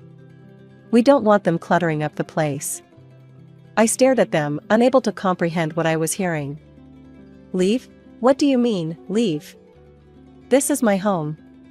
Mom's smile faltered for a moment before she forced it back into place. "Deborah, dear, you have to understand. With Jessica and her husband moving in, and the baby on the way, well, there's just no room for you here anymore." I stood there, frozen in disbelief, my mind reeling from what I'd just heard. Suddenly, a surge of anger welled up inside me, pushing through the shock. "No," I said, my voice shaking. "No, I won't leave. This is my home too. You can't just throw me out like I'm nothing." Mom's fake smile vanished, replaced by a look of irritation. "For heaven's sake, Deborah. Don't be difficult." "Difficult?" I spat back. "It's my birthday, and you're kicking me out. You didn't even remember, did you?" Dad rolled his eyes. "Your birthday? Is that what this tantrum is about? We don't have time for this nonsense." Their callousness hit me like a physical blow. I felt tears welling up in my eyes, but I blinked them back furiously. "How can you be so cruel? I'm your daughter. A daughter we never wanted," Mom snapped, her composure finally cracking. "Do you have any idea how much you've cost us? How much attention you've demanded? We're exhausted, Deborah." Dad nodded, his face twisted with annoyance. "We didn't want a second child. You were a mistake, an accident. And now, we finally have a chance at the family we always wanted." Their words cut deep, each one a knife to my heart. I watched in stunned silence as they grabbed the bags they'd packed with my belongings and started shoving them out the front door. "There," Mom said, dusting off her hands. "Now take your things and go to your precious Aunt Sarah. She loves you so much, let her deal with you." I couldn't move, couldn't breathe. This couldn't be happening. It had to be a nightmare. "What are you waiting for?" Dad barked. "Get out. We have a wedding to prepare for, and we don't need you here complicating things." That's when the dam broke. Tears streamed down my face as the full weight of their rejection crashed over me. "How could you do this to me?" I sobbed. "I'm your child." "Stop it," Mom hissed, glancing nervously at the windows. "You're embarrassing us. The neighbors will hear." "Good," I shouted through my tears. "Let them hear. Let everyone know what kind of people you really are." Dad grabbed my arm, his fingers digging in painfully. "That's enough," he growled, practically dragging me to the door. "Get out, now. And don't come back." With one final shove, I found myself on the front porch, my bag scattered around me. The door slammed shut behind me with a finality that echoed in my bones. I don't know how long I sat there, sobbing on the steps. Eventually, I gathered my things and started the long, miserable walk back to Aunt Sarah's. The bags felt impossibly heavy, weighed down by more than just my possessions. As I trudged along, sniffling and wiping my eyes, a familiar voice suddenly cut through my misery. "Deborah, can you hear me?" I jumped, looking around wildly before realizing the voice was coming from my phone. With a jolt of horror, I remembered the live broadcast. Grandpa had seen everything. "Grandpa?" I stammered, lifting the phone with trembling hands. "Oh, sweetheart," he said, his voice thick with emotion. "I'm so sorry you had to go through that. Look, we'll sort this out, I promise. For now, go to Sarah's. We'll see each other at the wedding in a few days, okay? Try to enjoy your birthday." Somehow, his words managed to calm me down a little. By the time I reached Aunt Sarah's, my tears had mostly subsided. She took one look at me, standing there with my bags and puffy eyes, and pulled me into a fierce hug. Aunt Sarah, bless her heart, insisted we celebrate my birthday properly. She let me invite a few friends over, baked a cake, and did her best to make the day special. The day of Jessica's wedding arrived. I hadn't been invited, of course, but Aunt Sarah insisted we go anyway. So there I was, decked out in my best dress, feeling like an imposter as we walked into the reception hall. I spotted Grandpa Joe almost immediately. He was sitting at a table near the front, his back ramrod straight, radiating an energy that made me nervous. Before we even had time to say hello, the newlyweds made their grand entrance. Jessica looked radiant in her white gown, beaming as she clung to her new husband's arm. Mom and Dad followed, pride evident in their faces, and I felt a pang in my chest. The reception progressed with toasts, dinner, and the usual festivities. As the congratulatory speeches began during the festive dinner, Grandpa Joe suddenly stood up. "I have something to say," he announced, his voice ringing out across the hall. Every head turned. Jessica and her groom looked confused. Mom and Dad went pale. Grandpa Joe marched to the front of the room, commandeering the microphone from the stunned best man. "Ladies and gentlemen," he began, "I apologize for interrupting this joyous occasion, but there's a grave injustice that needs to be addressed." He then launched into a detailed account of how my parents had treated me. He spared no detail, from their resentment of my birth to the cruel way they'd kicked me out on my birthday. With each word, the guests' expressions changed from confusion to shock to outrage. Mom tried to interrupt, her face beat red. Jessica was crying now, mascara running down her cheeks. Her new husband looked uncomfortable, shifting in his seat. The guests were whispering among themselves, shooting scandalized looks at my parents. Grandpa turned to face my parents directly, his voice cold as ice. "So let me make this clear. I'm changing my will. Every cent I have will go to Sarah and Deborah. Tom, Karen, Jessica, you're cut off. Completely." The reception hall erupted into chaos. Mom let out a strangled cry, Dad's face turned an alarming shade of purple. Jessica wailed something about her ruined wedding. But Grandpa wasn't done. He walked over to where Aunt Sarah and I sat, shell-shocked by the spectacle. "Come on, girls," he said gently. "We're leaving. We don't need to stay where we're not wanted. In a daze, I stood up and followed him. As we walked towards the exit, I could feel every eye on me. Some looked sympathetic, others judgmental. I kept my gaze fixed on Grandpa's back, willing myself not to cry.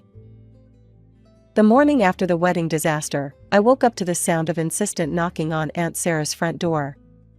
Bleary-eyed and still processing the events of the previous day, I stumbled downstairs to find Mom and Dad on the porch, looking a strange mix of desperate and contrite. "Deborah, sweetie," Mom cooed, her voice sickeningly sweet. "We need to talk. We want you to come home, honey. We're so sorry about everything. We love you, we really do." I felt a surge of anger rising in my chest. "Love me? You kicked me out. You said I was a mistake." They launched into a litany of apologies and explanations, each one more pathetic than the last. But as I stood there, listening to their desperate pleas, a realization hit me like a ton of bricks. This wasn't about me at all. "This is about the inheritance, isn't it?" I said, cutting off Dad mid-sentence. Their faces fell, confirming my suspicions. They didn't want me back, they wanted Grandpa's money. "Get out," I said, my voice shaking with anger. "I don't want to see either of you ever again." I slammed the door in their faces, leaning against it as I tried to calm my racing heart. But my parents weren't done. Over the next few days, they showed up repeatedly, each time more insistent than the last.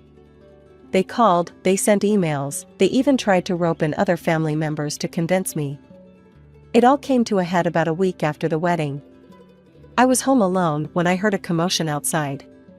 To my horror, I saw Mom and Dad trying to force their way past Aunt Sarah, who had just returned from the grocery store. "She's our daughter," Dad was yelling. "You can't keep her from us." Something in me snapped. I'd had enough of their manipulation, their lies, their sudden concern for my well-being now that money was on the line. "Aunt Sarah," I called out, my voice steadier than I felt. "I want you to be my legal guardian." The words hung in the air for a moment. Then Aunt Sarah's face broke into a wide smile. "Oh, sweetie, I'd be honored." With Aunt Sarah's help, we contacted a lawyer the very next day. The process wasn't easy. There were forms to fill out, interviews to conduct, and a court hearing to attend. But through it all, I held on to one piece of evidence that I knew would make all the difference: the video from my ill-fated birthday visit home. The day of the court hearing arrived, and I felt sick to my stomach. My parents were there, of course, playing the role of concerned, loving parents to the hilt. But when the judge asked for evidence, and we played that video, the one where they kicked me out, where they told me I was unwanted, the atmosphere in the courtroom changed. I'll never forget the look on the judge's face as she watched my parents callously toss me aside. When the video ended, she turned to them, her expression hard. "In all my years on the bench," she said, "I've rarely seen such a clear case of parental neglect and emotional abuse." The ruling came swiftly after that. Aunt Sarah was granted full legal guardianship, and my parents' rights were terminated. As the gavel came down, I felt a weight lift off my shoulders. For the first time in my life, I was free of their toxic influence. Life has a funny way of coming full circle. Just when I thought the drama was finally over, Grandpa Joe called us over to his lawyer's office. As we sat in the plush leather chairs, surrounded by mahogany bookshelves and the smell of old paper, I couldn't help but feel nervous. "Deborah, Sarah," Grandpa began, his voice solemn but his eyes twinkling, "I want you both to know that I've made some changes to my will." He nodded to his lawyer, who pulled out a thick document. "As I promised at the wedding," Grandpa continued, "I've decided to leave my entire estate to you too. Tom and Karen are officially disinherited." I sat there, stunned. I knew Grandpa had threatened this at the wedding, but I never really believed he'd go through with it. As we left the lawyer's office, my head spinning with the implications of what had just happened, my phone rang. It was Jessica. "How could you do this to me?" she screeched as soon as I answered. "You've ruined everything." I pulled the phone away from my ear, wincing at her volume. "What are you talking about?" "Don't play dumb," she snapped. "You turned Grandpa against us. Now he's leaving everything to you and Aunt Sarah. It's not fair. I want my share too. I felt a flash of anger. After everything that had happened, after the way they'd all treated me, she had the nerve to demand money? Look, Jessica, I said, trying to keep my voice level, I didn't ask for any of this. It was Grandpa's decision, not mine. But you must have manipulated him somehow, she insisted. You've always been jealous of me. This is your revenge, isn't it? I took a deep breath, counting to 10 in my head before responding. Jessica, I'm sorry you feel that way. But I had nothing to do with Grandpa's decision. If you want to change his mind, you'll have to talk to him yourself. Maybe I will, she huffed. And don't think this is over, Deborah. You can't just waltz in and steal what's rightfully ours. As she hung up, I felt a mix of emotions, anger, sadness, but mostly just exhaustion. And then I decided to focus on my future. I threw myself into my studies, determined to ace my exams and get into a good college. Aunt Sarah helped me research schools, majors, and scholarship opportunities. Sure, my family situation was far from perfect. There would probably be more drama with Jessica, my parents, and the inheritance down the line. But for now, I had a loving home with Aunt Sarah and Grandpa Joe, a bright future ahead of me, and the strength to face whatever challenges came my way.